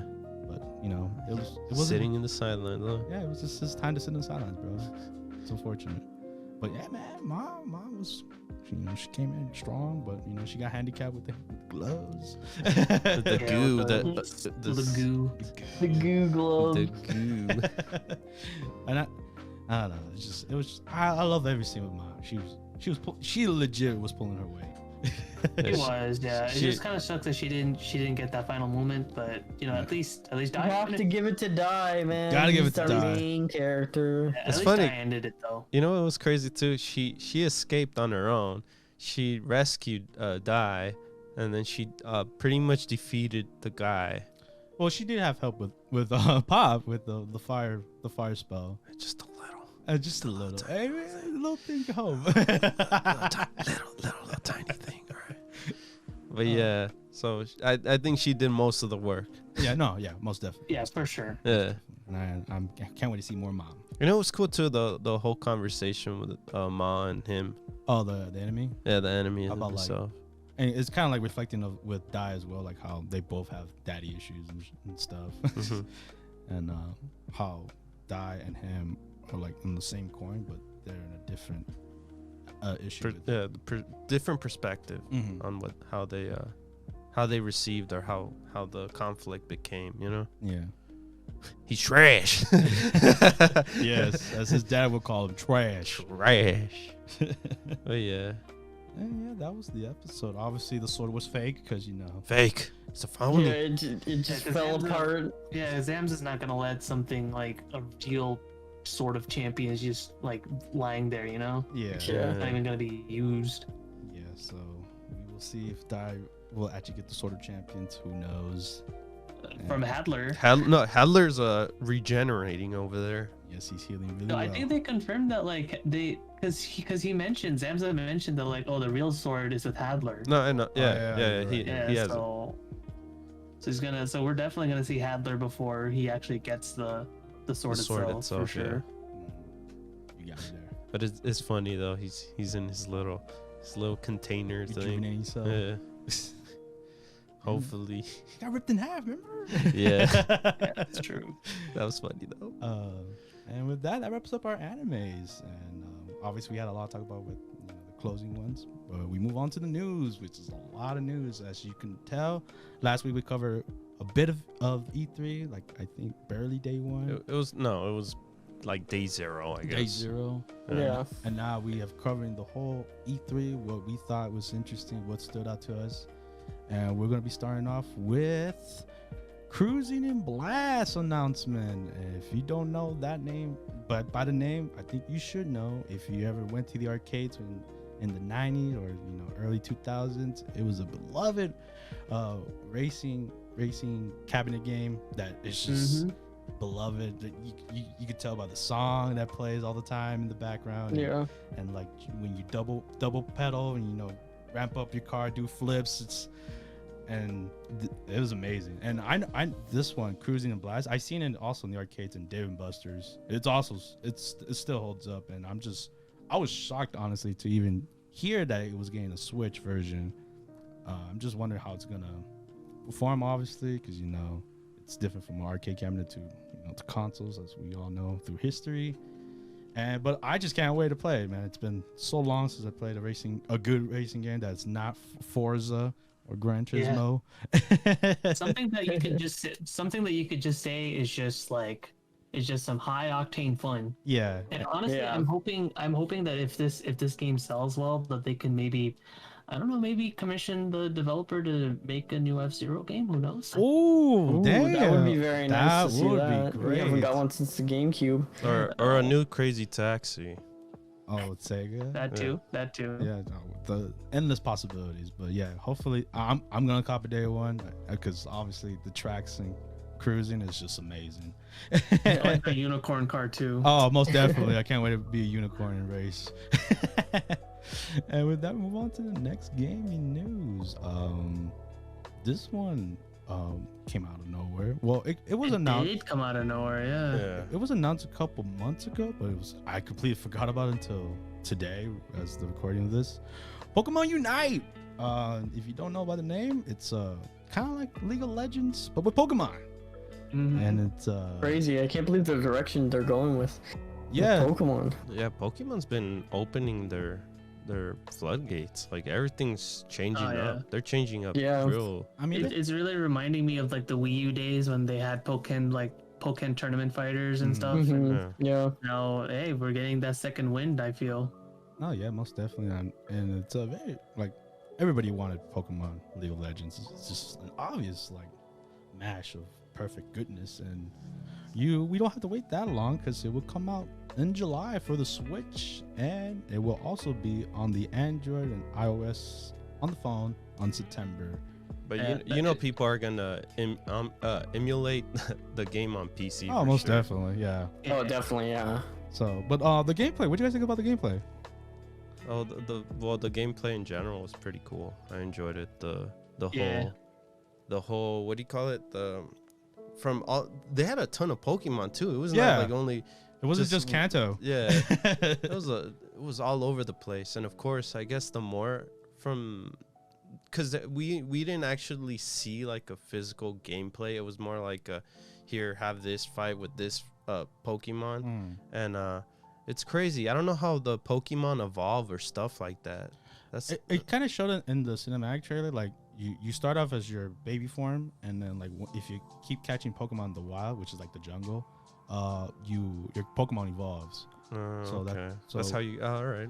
Yeah, obviously there's some other Pokemon that don't even evolve from that are pretty good off the bat. Like if you saw that Mr. Mime putting up walls, that sounds OP. Oh, okay. So Mr. Mime would have like 2 evolutions, and then he won't evolve. Well, he probably get like a power up or something. What? Like an ability boost. Okay. Like I'm pretty sure like when you start the game, you won't have walls right away. So do you think like for Snorlax, would he be like first? He'll be Munchlax. Munchlax first. Yeah. Oh, okay. All right. So you gotta be careful which Pokemon you pick. And it's interesting how you score points too. Like you dunk on a ring. Yeah, it's like basketball for some reason. Yeah. So or like that one game from Road to El Dorado where you put the ball through the hoop. Yeah.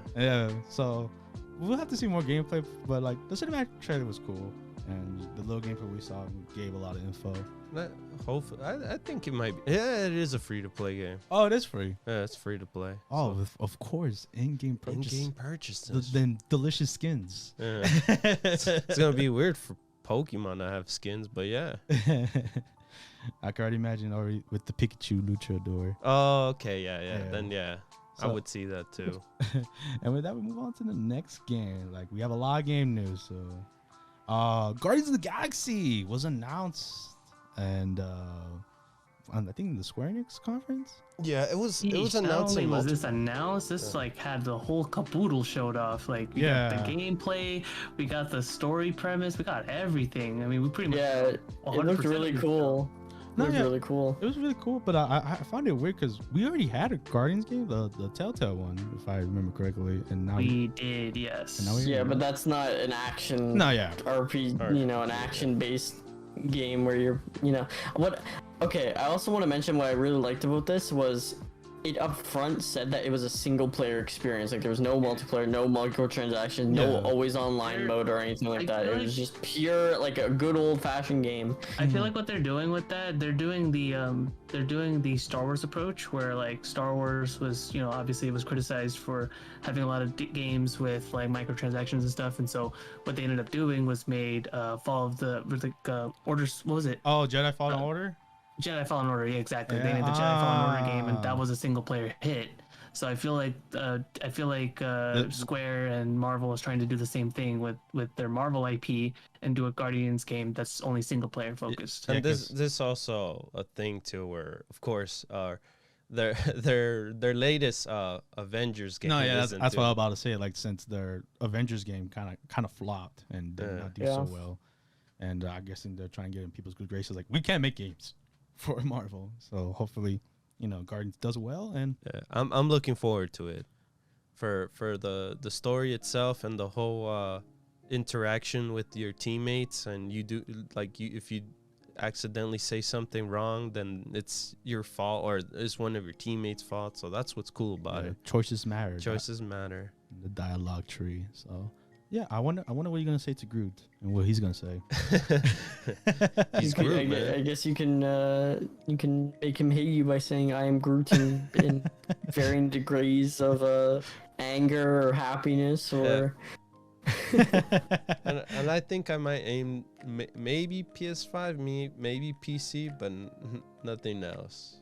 Yeah, this is gonna be in all consoles. Yeah, all of the consoles get the game, even including Switch. But the weird thing about Switch is that because of the fact that graphically speaking, it can't be able to fully handle the game. It's actually going to be using a cloud streaming service in order to play the game. Oh wow! So in order to actually play the new Guardians game on Switch, you have to be connected to an internet. You have to have an internet connection, which means that if you want to play the game on handheld, you better play it through Wi-Fi. But chances are, if you do, it's probably not going to look that great. Struggle. So yeah, I would recommend the Switch, but if you really wanted that, Bella, go right ahead. Another Square Enix game we wanted to talk about, Mr. Chaos himself. Stranger of this Paradise. Was so goofy. Yes. I remember I watched this with Origin. David to talk about this, and I remember when it finished, it showed us what it was all going to be on, and I was like, I can't kill Chaos because I don't have a PS5. I have to wait to kill Chaos. And it was funny. Like he's so edgy, but he just looks like a normal dude. Yeah. And I was like, oh, guess what, Josh? Guess what? What? Our main protagonist is isekai'd. Oh yeah, baby. Yes, sir. So there's a okay. So and not only that, but this is actually full on reimagining of the very first Final Fantasy game. Yes. Go Omar. Okay, so I have a little intake on this game. I actually played the trial version of this. A buddy of mine downloaded it and he let me try it out for 1 hour because it was that long, and it's interesting gameplay. I thought it would be very Dark Soul-esque, and it really isn't. Like it feels like very hack and slash, and like just destroying enemies like with like the crystal power. Satisfying, amazing. That's what I figured because the team developing this is Ninja Theory, and Yeah. Ninja Theory is mostly known for making some high action style games. Their most famous game is what is it? Talk about Ninja Gaiden. Yeah, Ninja Gaiden. Mhm. Yeah, the Ninja Gaiden games. So yeah, and it's cool because there's a job system in the game as well. So you could be any job. You could be a swordsman, a mage, spearman, all this stuff. So it was more what I thought. There's some like issues with it. Like there's a part in the level where like you're stepping on rocks, and like it takes a while to like let it load in that you stepped on it, and it crumbles right after you left that area, and it looks bad. But hopefully through time, it'll be better. And the combat was solid, honestly. So it looked good. No, yeah, and then yes, the dialogue of our Jack, his name is. His dialogue could get some work. I don't know, because all he wants to do is destroy chaos. Man, he really wants to kill Chaos, man. That's like his big thing. Yes, because since he embodiments of the warrior light, and yeah, it's an interesting game. It comes out this year, I think. Yes, right. In the fall, I think. Oh no, next year. It will be launched next year. My bad. Sorry.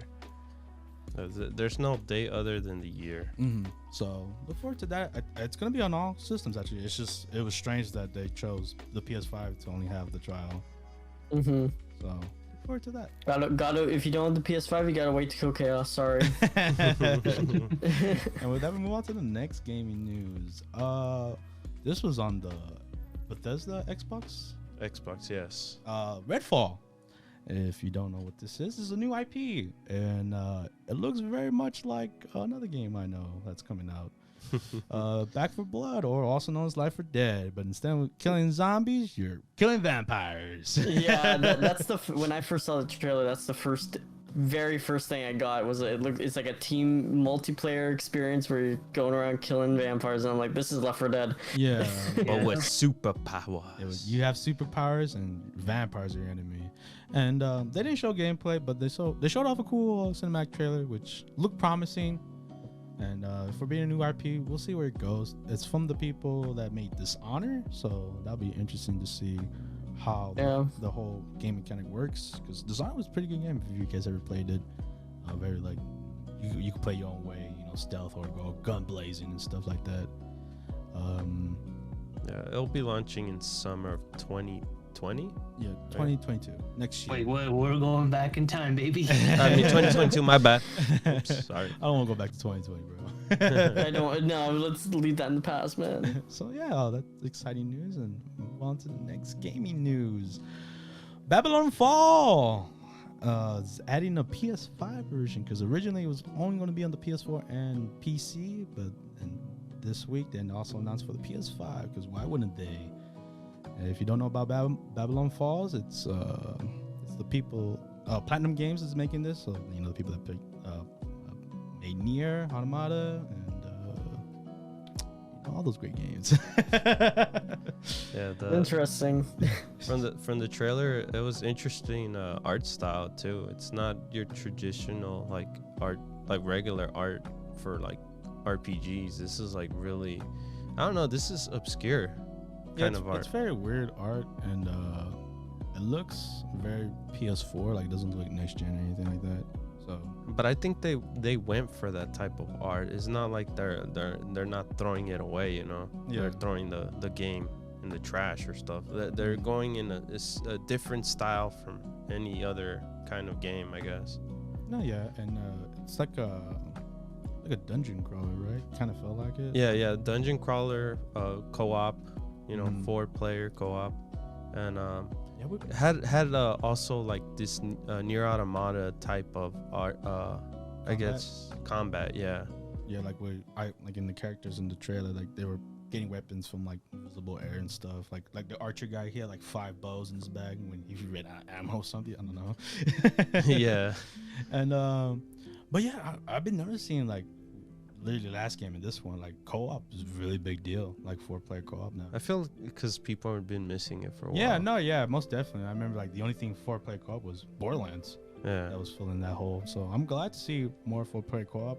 This one I'm just like iffy about. What do you guys think, Robbie, Josh? I think it looks cool. You know, like you said, fills the 4-player co-op usually isn't like a thing anymore. So I'm really glad to see, like co-op games making a comeback. Mm-hmm. I agree. I feel like a lot of the newer games that's coming out, Redfall, Babylon's Fall, Back 4 Blood, like we're going back into this style of like 4-player co-op, coming back, you know? Yeah, because we had like a lot of battle royale games and like a lot of PvP, type of games like that, and like let's go back to the good old days where you play with a bunch of friends and you actually like work together. Yeah, and you have to defeat the enemy. Yeah, not trying super hard against other people's. Yeah, against other people, not going try hard competitive mode against other people, just hanging out with your friends and playing some co-op. Yeah, yes sir. And with that, we move on to the next gaming news. Also on the Xbox conference, we have Halo Infinite. It's still happening. I hope it won't be delayed more. But the big reveal was that their multiplayer for Halo Infinite will be free. Yeah. Oh yeah, bum, bum, bum. It's gonna be free, and I know a lot of people that play Halo are very excited about that. That means anyone could play this multiplayer. PC and Xbox. You, the person watching our video, can play Halo Infinite multiplayer. No, but it's crazy too. From the last time they showed the game and now, it's really an upgrade to their what do you call it? Their visuals, their graphics, because. Before it kind of looked choppy. Some areas didn't even appear when you load up the map and stuff like that. When they showed the video quality, and with this they fix certain things. They fix weapons too. They don't look plasticky. Characters don't look clean, super clean. They have scuffs. They have they're dirty. They look like Spartans, bro. Yeah, they've been in war. Looks amazing. Yeah. So. I'm amazed how people managed to convince these guys to, hey, it's a good thing they delayed it, man. Yeah, so they delayed give them more time. I got a quick question, you guys. Have you guys played Halo, the multiplayer, like at all? Oh no, yeah, dude. Of course, back in the day. Oof. It's beautiful. Yeah, I actually didn't. Sorry. Okay. Guys, I was a Nintendo guy way back in the day. Had fun playing King of the Hill the most.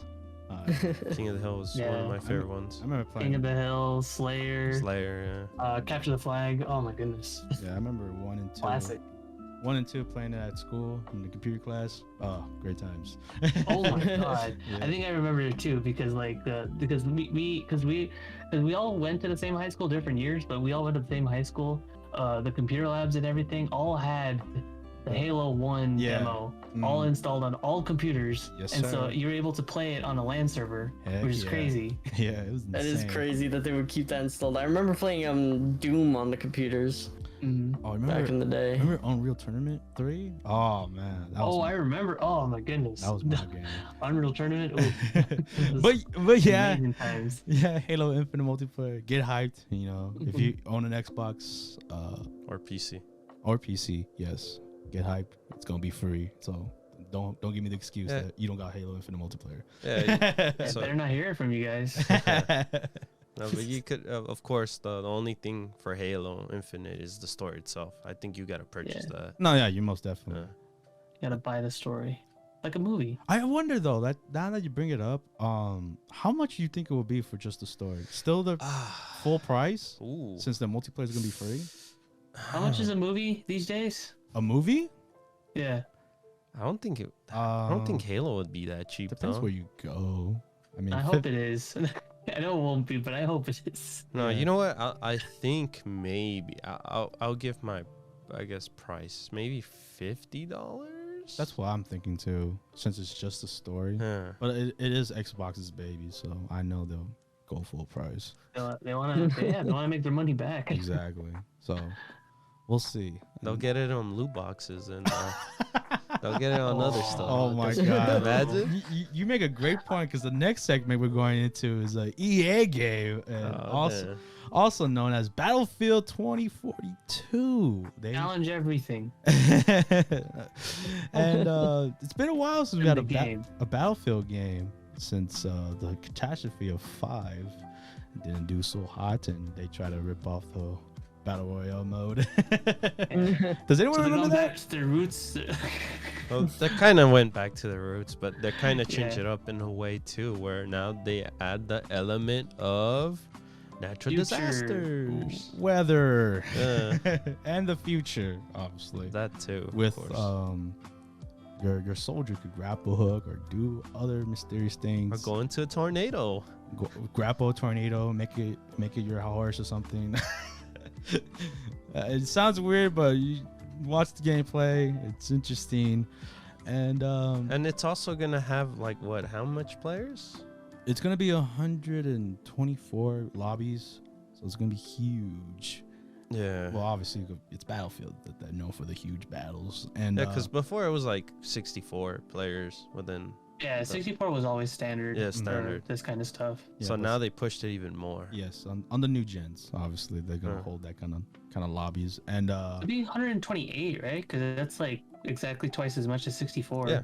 Oh, I think so. Yeah, sure. It was good with that. No, it was. Yeah. And but the only sad thing about it is that I don't know if you guys care, but there will be no first player mode. Oh, no campaign? No campaign. Oh, really? It's just multiplayer. Oh, damn. So this we're following the I think Call of Duty was the yes, first. Exactly. I was just about right? yeah, Black Ops 4. Black Ops 4, yes, they did that. So we're going back to that. I did not know though.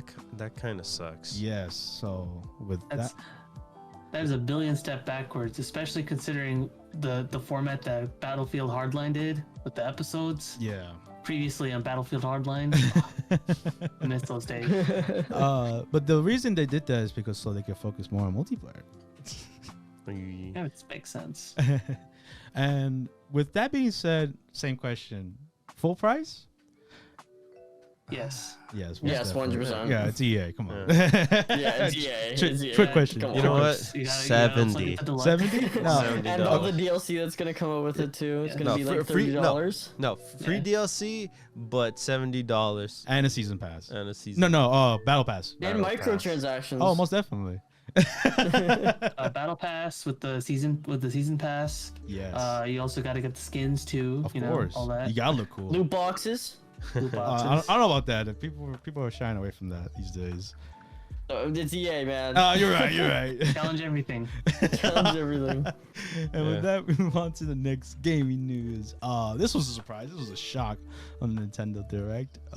WarioWare, Get It Together was announced, and we haven't had a That's WarioWare. cool. When was the last WarioWare game? I believe it was WarioWare DIY. I think for the 3DS. Oh, 3DS. No, you're right. It's been a while. No, it has been. And not only that, but a lot of people don't even consider that as a legit WarioWare game because it was literally Mario Maker, but more bare bones. Yeah. So yeah, I'm very excited for this. It's just little fun little mini games to do with your and now with the Wario, friend. man. Yeah, Wario. Yo, Omar. What's up? Omar, I have a question for you. What's you want up? to get it together? Dude, that sounds like a great time already. It's kind of like the game that you played too. The Rhythm Heaven. Rhythm Heaven. You know, it's yeah, just a bunch of mini games within the story. But with Wario, where it's like high, like we gotta keep going. You know, it's just like 10 seconds. And with co-op, that's like the most beautiful part of this, because like all the WarioWare games for the most part were just like, you know, single person experiences. So you just kind of play them on your own. You know, maybe pass it to a friend. But all these mini games are all simultaneous compatible. Yes, that's the most important part of this. So I'm excited to see War back in action and his company and all his friends in glory. And it's coming out in September 10th this year. That's cool. So we don't have to wait that long. And another franchise that I would not see, I never thought would see the light of day. Metroid. I didn't know it was 19 years. Oh, Metroid Dread. Dread. It's not 19 years. It's not. Other M came out. No, not Other M. Other M was technically okay. So Other M had 2D styles, but it also had a 3D based gameplay. But no. What I wanted to bring up was Samus Returns. Oh yeah. I was about to bring that up too. Yeah. Oh, that's not the first. Well, no. In 19 years. How they said it is in a way where the game for the 3DS is a remake. Yeah, it's a remake.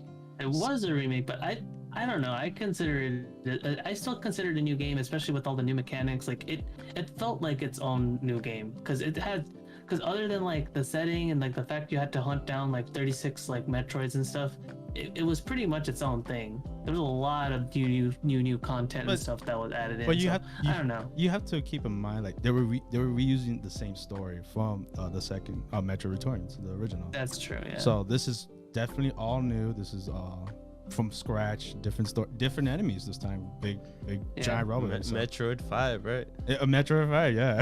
This is indeed Metroid 5. This is, if anything, this is the first new Metroid game. Yeah. To actually continue the story of Metroid Fusion. And it's crazy. Obviously, you've seen the cover, her armor of Metroid Fusion, and it looks great. Yeah, that has so much fan art of it now. Everyone's hyped for that.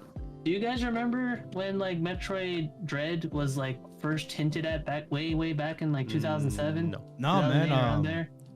David was actually telling me about that, and I had no idea. I didn't even know it was even a thing. Dude, like this was because like I had friends back in high school where like, you know, that were huge on Metroid. I at the time I was like I was a scrub when it came to Metroid, like in terms of understanding what it was. I just knew it because of Smash. Of course, so I didn't know.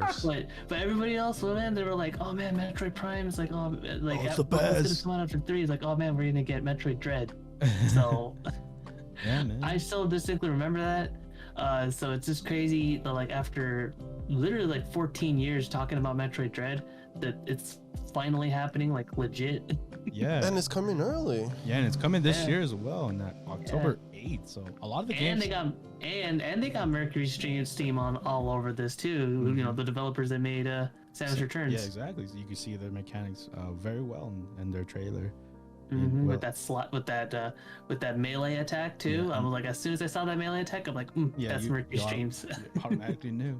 And looking forward to that. On to the next gaming news. Nostalgia right here. I'm combined. I'm like I'm upset and not upset at the same time. But this, because I bought the previous game prior to that, and that didn't do so well at all. And that game is called Mario Party Top 100. Was that what no, it was? Mario Party Super, I think it was called the first one. But now in this direct, they showed off another Mario Party. Superstars. Yeah, so it's pretty much a combination of the top 100 and then the newest Mario Party, and just combined together at this point. But it's with the old school. Yes, and all our old heads were like, give us the old maps, give us good maps. And GameCube also GameCube, mini games. Yeah, GameCube 64, all that delicious mini games that I knew from childhood. It was all coming back, revamped, give it a facelift, and thank God. And for us, in particular. No, this is legitimately for me. It's for us old people. Yes. No, the new people could get in. No, that's the whole point. Old hoods. Shut up, Josh. You never played Mario Party back in the day, Josh? Dude, I played Mario Party, but like, I played in 2014. I used to play 8, but then I used to. But my favorite one's like on the GameCubes, like 4, 5, 6. Yeah, see, you're part of that. You're part of that too. You know, you're part of the crew. This is all about the N64 and the GameCube era. Yeah, I played Mario Party 2 as well on the Wii. Oh hell yeah! That's my favorite one. It's a good one, man. That's what's your guys' go-to characters? That's what I want to know. EK Donkey Kong. I usually pick Yoshi. Luigi. I'm like a Yoshi guy, you know. I'm a Wario main, so I can imagine you being him. I always pick Wario every time. He's such a dirty player, bro. So yeah, it was just their little money rubbing hands. So it was cool and upsetting at the same time because I was like, I wasted money for the previous Mario Party, and now don't think of it like that. Think of it as an investment. Okay, you're investing in a new Mario Party. If it wasn't for people like you, they probably wouldn't make this game. You're right, Robbie. You're definitely right. And the best part, it will have online right off the bat. Yes. So that is not like the other one where it's like, oh, the few games are online. Oh, tough luck on the other ones. So I remember that. If you're an old head like us and you love old school Mario Party, or Mario Party in general. Yeah, Mario Party in general. Come with us. Come have a party with us. Exactly. Come have a Mario Party with us. And this is also coming out this year. So this year? Yes, October 29. So 2020, right? Going back in time. No, 21. God damn it. Next gaming news. Fatal Frame, Made in Black Water. Port? Yeah, it's a port of the Wii U Fatal Frame game. Yeah. Yes, it's coming finally coming out of the Wii U apocalypse and everywhere else. The horrible Wii U power. What is left on the Wii U library that's not Xenoblade Chronicles X. Yeah, you said the Narvi, bro. No, it is. I'm still upset that game is still stuck on there. And they said they're not gonna get out of it. Oh, it will. I believe in it. Unless people say eventually. I will say. We got one right here. We got one right here. There's that one guy here. Anyways. Hello, is this thing on? Am I all alone? Anyways, Fatal Frame. It will be on the Switch, but they did also announce this is also going to be on the PS5, Xbox, PS4. Everything. It's gonna, almost it's gonna be on there. On my phone? No, not on your phone. That's the one platform that makes the most sense because you have to take pictures. Funny. But what if you take a picture, like, you know, you're taking pictures of ghosts and like there's a real ghost in your camera. You don't even know. It's like, oh, it's part of the game, you know? I take a picture of you and I see a real ghost. Oh, I think that you're the ghost. Oh my god, Rob, you shooting right now, bro? Dang, that's a big old oof. I don't want to do this in front of the podcast, bro. No, but yeah, the game itself is finally getting a proper getaway from the Wii U because the Wii U is pretty bad. Yes. The PU could hardly run any good games without having swimsuit outfits though. Yeah, we are getting new costumes for the characters. So look forward to that. Oh, those aren't new costumes. Those are old costumes that got cut from the North American Wii U versions. Oh, really? Yeah, because the North American Wii U versions ended up getting like I think it was like the Princess Peach outfit and like the Rosalina outfit, but originally in the Japanese version they had swimsuits. Oh. Yeah, remember, Nintendo's being it's a different generation. No, it is. Yeah, and we don't gotta worry about that anymore. Yeah. Hopefully. So yeah, look forward to Fatal Frame if you're a big fan of that. Taking pictures of Ghost. The horror aspect too. I ain't afraid of no ghosts. Move on to the next gaming news. Oh, this is me. This is you? Advance Wars 1 and 2 reboot camp. All right, so you guys grew up in the early 2000s. You guys love your strategy games, and you guys love Advance Wars. And guess what, baby? You guys are living in the right timeline. Guess what? We're getting a remake of Advance Wars 1 and 2. Now, the thing about this is that it's not a new concept. Advance Wars 1 and 2 was actually indeed a bundle back in Japan because of due to releasing situations and 9/11 and all that stuff. Japan ended up getting Advance Wars 1 and 2 together in a bundle, which we Americans didn't get because we got 1 and 2 separately. So now, in a sense, we're getting that same Japanese treatment, but here, of course, with a fresh coat of paint, and it's being completely remade in an art style not too unsimilar to that of Link's Awakening remake that came out on Switch a year or two back. Yeah, see, I saw that too. I was like, wait, they look like toys. It has a nice shiny toy-looking aesthetic. In general, I like the art direction for what it's going for. It looks like I'm hoping more of a cartoonish kind of look. Yeah, it has more of a cartoon aesthetic in comparison to the older games that had more of like an anime aesthetic. This one's more cartoony, which I think is fitting, especially for something like Advance Wars. And I'm hoping that this game is going to sell well. I'm going to get this game day one, and I'm hoping that this game sells well enough so that way Nintendo realizes that Advance Wars is not dead, and we get more Advance Wars games. Is there waifus here?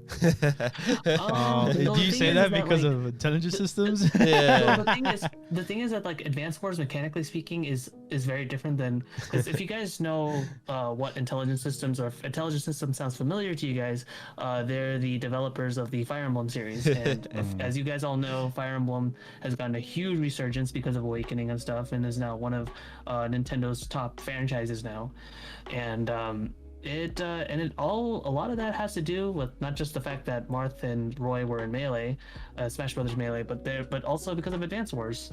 Advance Wars helped pave the way for handheld strategy games, and a lot of the mechanics are still there, except permadeath is not a feature in Advance Wars.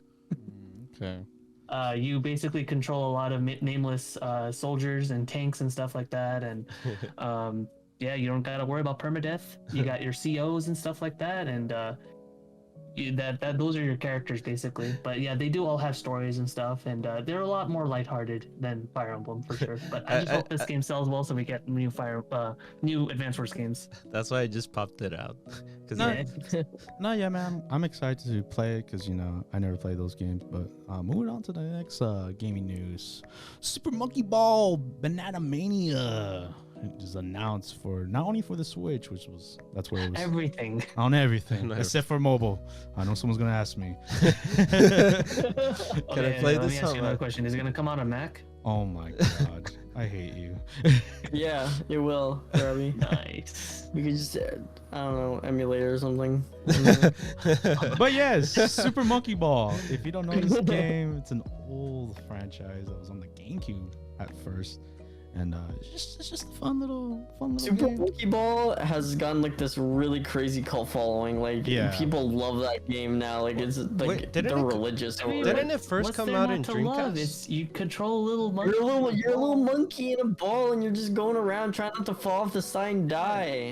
Trying to get your little ball in a bowl. Think about how many indie games came out of there that like tried to follow the same concept, Yeah, and nobody could do it as well as the monkeys and the balls. Yes, and you're getting the first one, the second one, and the deluxe version. So look forward to that. I might cop this because I never played the series. It's crazy that it's a lot of fun. The console is $40 while the PC version is $30. Wow. Oh wow. Yeah, I think it's a message for people to get their stuff together and make a PC. Yeah, just build one. Spend like $2,000 building one just to play Monkey Ball. So you can save $10. Dude. October 5th. Yes, October 5th. Most of the Nintendo news are pretty soon. Can I say the one thing before we move on to the next segment? Sure. When they brought this up on during the Nintendo Direct, I legit thought it was gonna be a Donkey Kong thing. Oh yeah, that was a rumor. That was a rumor about it too. Yeah. But one day. On to the next gaming news. Robbie, you take over. This is your baby. I'll take over this. Okay. Yes. So remember all the leak stuff that we talked about? Yes. Well, turns out it's true. Yes. Because November 12th of this year, 2021, is going to be the final release date for Shin Megami Tensei V. We got extended gameplay. We got to see what the UI looked like. Press turn battle system is returning from SMT4 and all that stuff. and just the design of the protagonist and like his fusion self, it looks pretty sick and awesome. I'm pretty hyped. sick and awesome. Everybody's wondering about the main protagonist, but you know, still looks cool. We don't know anything yet. I don't like the way you put that. Because it's funny when when they announced it in the Switch, even the announcer was like, "You are the protagonist." Yeah, I am the protagonist. I get to live in this world. I get to live and breathe demons and stuff. I get to fuse. Like, that's all we need, right? All we need is a nice, good old time. And the thing I'm really excited for about Shin Megami Tensei V is that this sparked a lot of conversation, and it's actually getting a lot of people that have never played a Shin Megami Tensei game to actually talk about it and share about this online and social media and stuff. Yeah, man, Omar's one of them. I'm seeing people saying it looks that Shin Megami Tensei as a franchise, it looks a lot like Persona. That's what I'm seeing. No, I'm in the same boat. I mean, that's fine. I mean, honestly, if you've been in the realm of Shin Megami Tensei as long as I have, then you're pretty much used to this. But just the fact that this is being talked about in this level and this magnitude is a huge deal. And I feel like this mainline entry in the Shin Megami Tensei franchise, and also the fact that this is coming out on a home console, which, you know, the Switch, you know, counts. I think it's fantastic. Robbie, I just have a quick question. I'm sorry to interrupt you. What's up? Since I'm a noob and I've only played Persona 5, and I noticed that they use the same demons. Is that? Yes. The demons and the personas that you see in the Persona series are pretty much interchangeable. You're gonna see a lot of familiar faces. They're both in the same like timelines. Like basically, Shin Megami Tensei was its own thing, but in one game specifically, Shin Megami Tensei is that's the story that separates the two timelines. One is the Persona timeline, the other one is the continuation. There's a lot to get into in regards to that, but basically short form is that Shin Megami Tensei came first, and then later Persona spun off from it and took the demon designs from the Shin Megami Tensei series into its own thing, and became its own thing. And then the other question. And now they're both basically separate franchises at this point. They just share demons. Oh, what is it, David? No. Well, I had one more. It's just okay. Since I noticed in the gameplay, because they showed a lot for this game. They did, yeah. I noticed that it's just the protagonist and your demons are your party members, and so the way that works is that, like in Persona games, it's like a traditional RPG. You know, you have your cast of characters and they kind of function as like your party members and stuff. But Persona actually functions more like Pokemon in a sense, because your party consists mostly of the demons that you collect and you fuse and such. Your protagonist also functions as the main character, and that's actually fun fact, that's actually where the whole if the main character dies and the game is over kind of thing comes from, because it was in Shin Megami Tensei it made more sense, because since the human character died, the game being over makes sense. But I don't know why they kept that in Persona. It's like it just does not make sense. But yeah.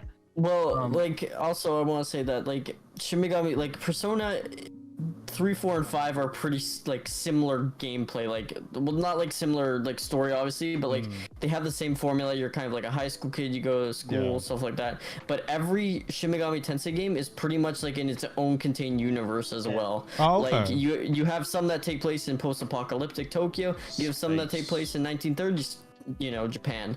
Like it's not super duper consistent. Like Nocturne, for example, which is arguably the most popular Shin Megami Tensei game, it takes place in post-apocalyptic in the future of like Tokyo. But then you have the games like the Raito games that take place in 1930s Japan, and are completely different looking, feeling, and, you know, protagonists and gameplay as well. So there's a lot of variety with this series. No, obviously, if you guys hear this, like a lot of us in the podcast, Robbie and I guess Josh, have a lot of info about it. And, you know, I'm just asking for, like, you know, people like me who only play the Personas. So like, what is the difference? Why is this hype? You know? It's hype because this is basically like the root. If it wasn't for Shin Megami Tensei, then there would be no Persona, and it's kind of like the same thing. It's kind of like the difference between like, let's say if you were a classic Mega Man player versus like a Mega Man X player, or like Mega Man Battle Network.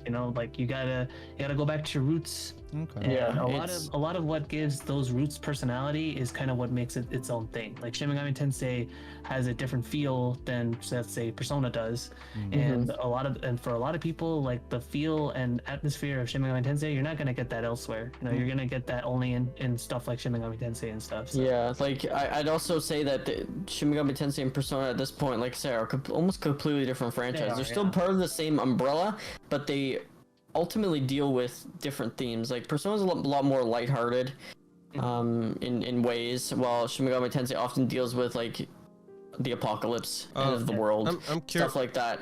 Okay, let me just finish my thought. So in my opinion, I think Shin Megami Tensei, like I'd say give it a shot, like genuinely, because it's got a lot to offer, but if you don't like it, then like it's okay, because they are all fundamentally very different games. Okay, sorry David, you can go now. Yeah, I was just curious on I guess since I've been playing Persona games, I'm not used to Shinigami, and I guess is it like for the main protagonist for those games, is it do they deal with people in general, or is it just the monsters they talk to the most?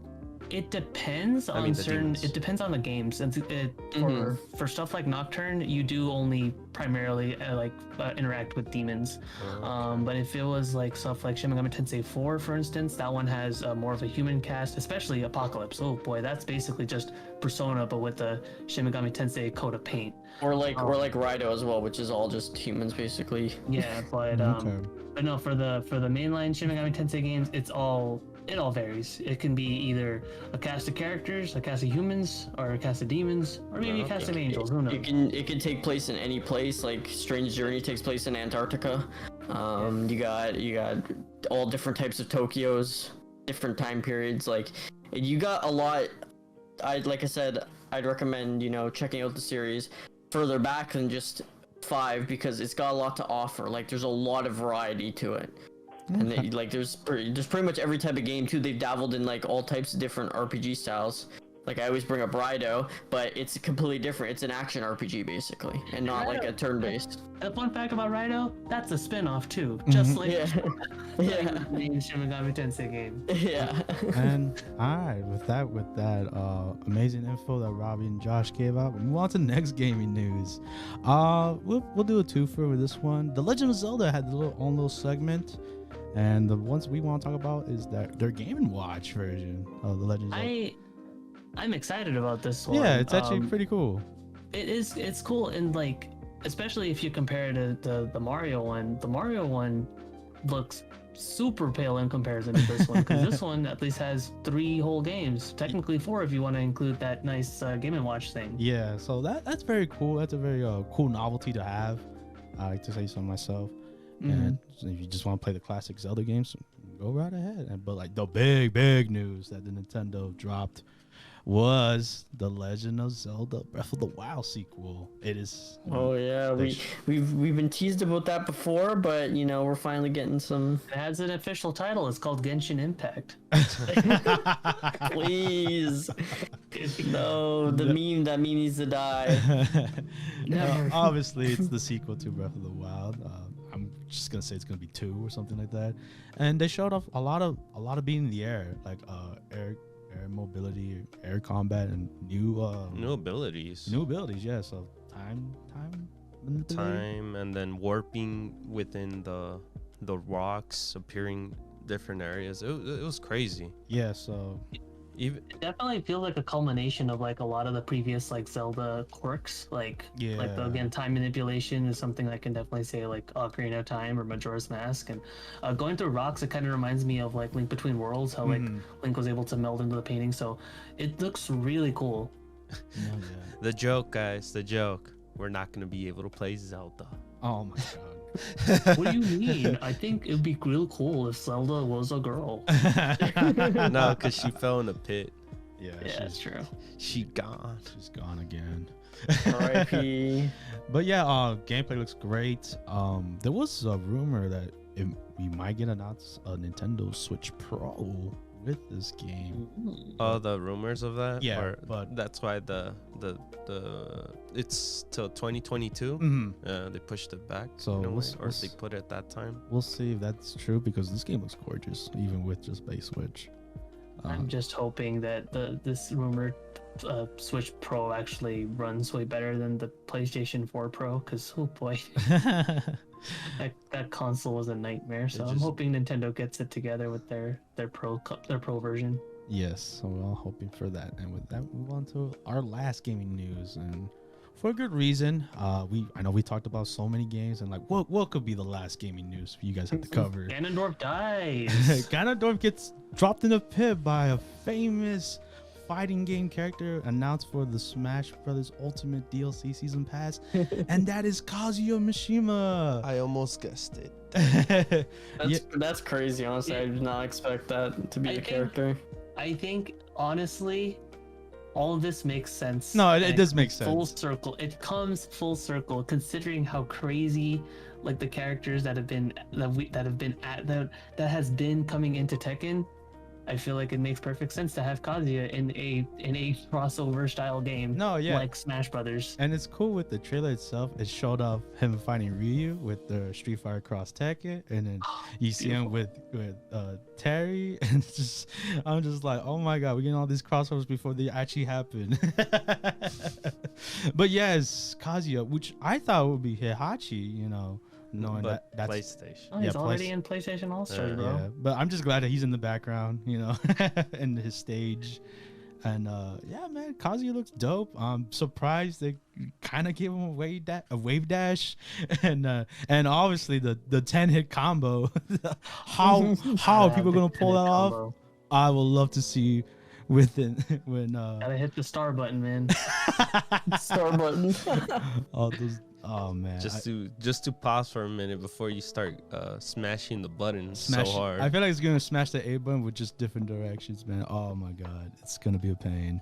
But yeah, Kazuya has so many moves for Smash Bros. Character. Of course, he also gets his demon too. Oh yeah, and he has that demon form. His demon form, which is interesting. Kind of reminded me of Sephiroth's Fallen Angel. Sephiroth's Flame. Yeah, I was gonna say that too. So. Man, I'm looking forward to it. I mean, it makes sense that Kazuya, since it's Bandai Namco, and they already have Pac-Man, but obviously they're one of their main fighting game to represent as well. So that is cool. I'm just wondering who the last character is gonna be, and it's gotta be with a bang. Jonesy. Who? Fortnite. Oh my god! You said Fortnite guy? Yeah. Oh my! I hate you. Come on, what more of a bang can you think of? Are you gonna say X? No, I'm not gonna say X from our first video. I'm gonna go with the people, man. I'm gonna say Sora. No, you don't think so? Hey, it'd be cool. Sora gets in, and that means Disney's gonna fight Nintendo in a Smash Brothers brawl. You know what? Bring Mickey in here. Bring Mickey? Oh, then the brawl? The real. They're gonna fight each other in brawl. Why brawl? What if they add Sora to, like, they make a Melee remake and they add just Sora to it and that's it? They don't change anything else. It's just like, here's your character. You're getting Melee. That's just you, John. That's a you thing, bro. So it's just Sora and like all the different Soras, like all his drive forms. They have Roxas in there. I know. All right. Omar, I'm the Melee guy. I'm sorry. What about you, Rabbi?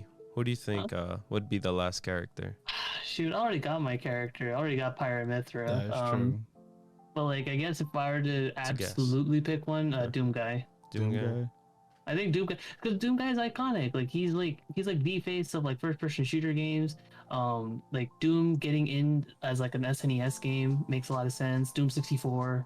I don't know. I feel like Doom Guy makes perfect sense, and he wouldn't even be the first rated M character to make it into Smash. So why not? I guess to go with you too, I'm gonna say Master Chief. I mean, I feel like they're two sides of the same coin, but I'm all down for that. I think the final character It's gonna be Goku. Heck yeah! Now we're talking, Yeah, Josh. man. Heck It's yeah! Goku. Heck yeah! Jonesy, come on. Goku, man. No, just to piss people off, Vegeta. Yeah, it's like you don't even get the main character. Sorry. But yeah, the they're gonna have a fight presentation, of course. Sakurai's gonna present this in June 28th. He's gonna show off his 10-hit combo, bro. I think so too. Oh man. But yeah. Oh, I guess one more thing, like saying E3 in general, it kind of sucked. But at least compared to like previous years, I mean, previous years didn't have a global pandemic. That's fair. Yeah. Obviously, it was better than last year. But that didn't have any. But if you're saying who won E3, who won? Obviously it was Nintendo. Nintendo brought all the games. And not Take-Two. What? Excuse me. Next thing you're gonna tell me, Capcom brought it in, right? Presentation. Or Bandai Namco with their one game. Oh heck yeah. But yeah, it's unanimous. I think Nintendo won. I mean, Xbox did a good reveal as well. They revealed new games and obviously Starfield being exclusive.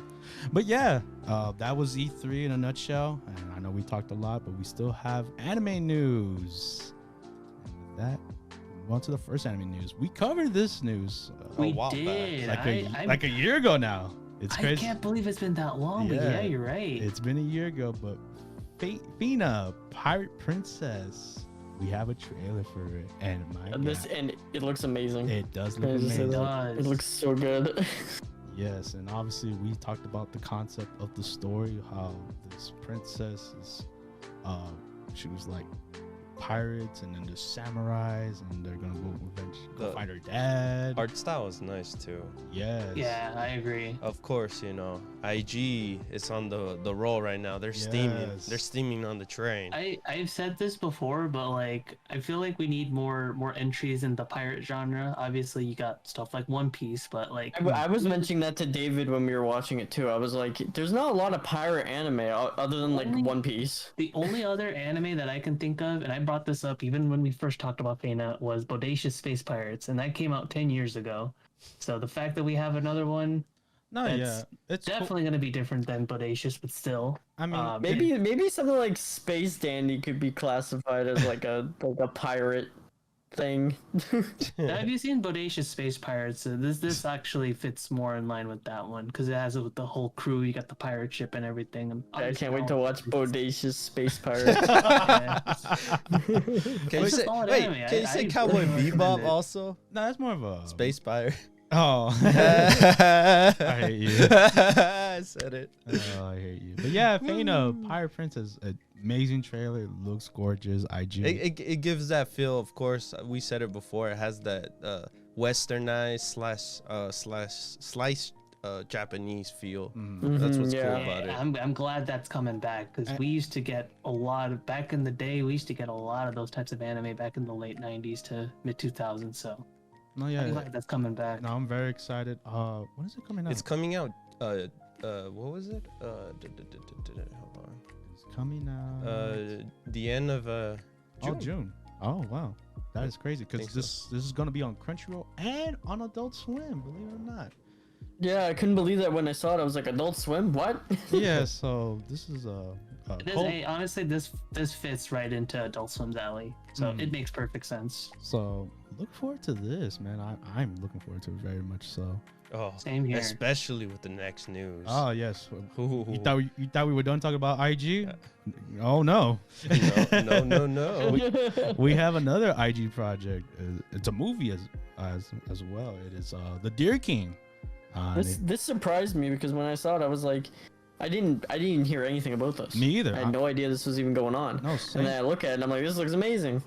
Yeah, man. Like it gave me the vibe of Princess Mononoke, obviously with the whole. Yeah, it's by is it director that worked with Ghibli and Satoshi Kon. So he's got a great track record. I mean, looking at this, it kind of reminds me of. You guys remember that one DreamWorks movie, Cimarron, of a spirit stallion of the Cimarron? No. Are you talking about the Spirit movie? Oh, the horse movie. That one. Yeah, I do. Yeah, like based off of the poster and everything, it kind of reminds me of that. But I mean, it's definitely a lot different than that, though. It's pretty much how Omar said. Yeah, it's very Ghibli. Very Ghibli, very Princess Mononoke vibe of like, you know, the world ending. And, you know, I say Princess Mononoke because our main character is riding a deer. But he's a deer king. Yeah, he's the deer king. He has to ride on a deer, right? But of course, you know, like we said in the beginning of the what we were saying, right? Project IG, man. Production IG, Production That's IG. awesome. No, yeah, I'm looking forward to it. It caught Josh and me off guard, man. It's just can't wait to see it. I managed to find this news, and I was actually excited when I saw it. I don't think David. It wasn't on like the actual anime news site. It was on like an animation site. Yeah. And we were like, oh, I can't believe this wasn't on the actual anime news site that we were looking at. So yeah, early next year. Yeah, next year. Yep, in North America. I'm excited to watch this in theaters. Yeah. So that's actually cool. Like, you usually never get films like straight, like, oh look, it always takes forever to get a movie, you know? Yeah, usually in Japan, and we wait like a year or like less than that to get it over here in the States. But it's gonna be States first, so look forward to that. It's gonna be hype. And with that, that's pretty much our news segment this week. I know we talked a lot, and if you made it this far, thank you. And you know, comment, like, subscribe, all that good stuff. You want to hear more of our beautiful voices and our opinions. And with that, my name is Omar, and this is David. This is Robbie, and this is Josh. And we hope to see you guys next time. Bye guys. Bye. See ya.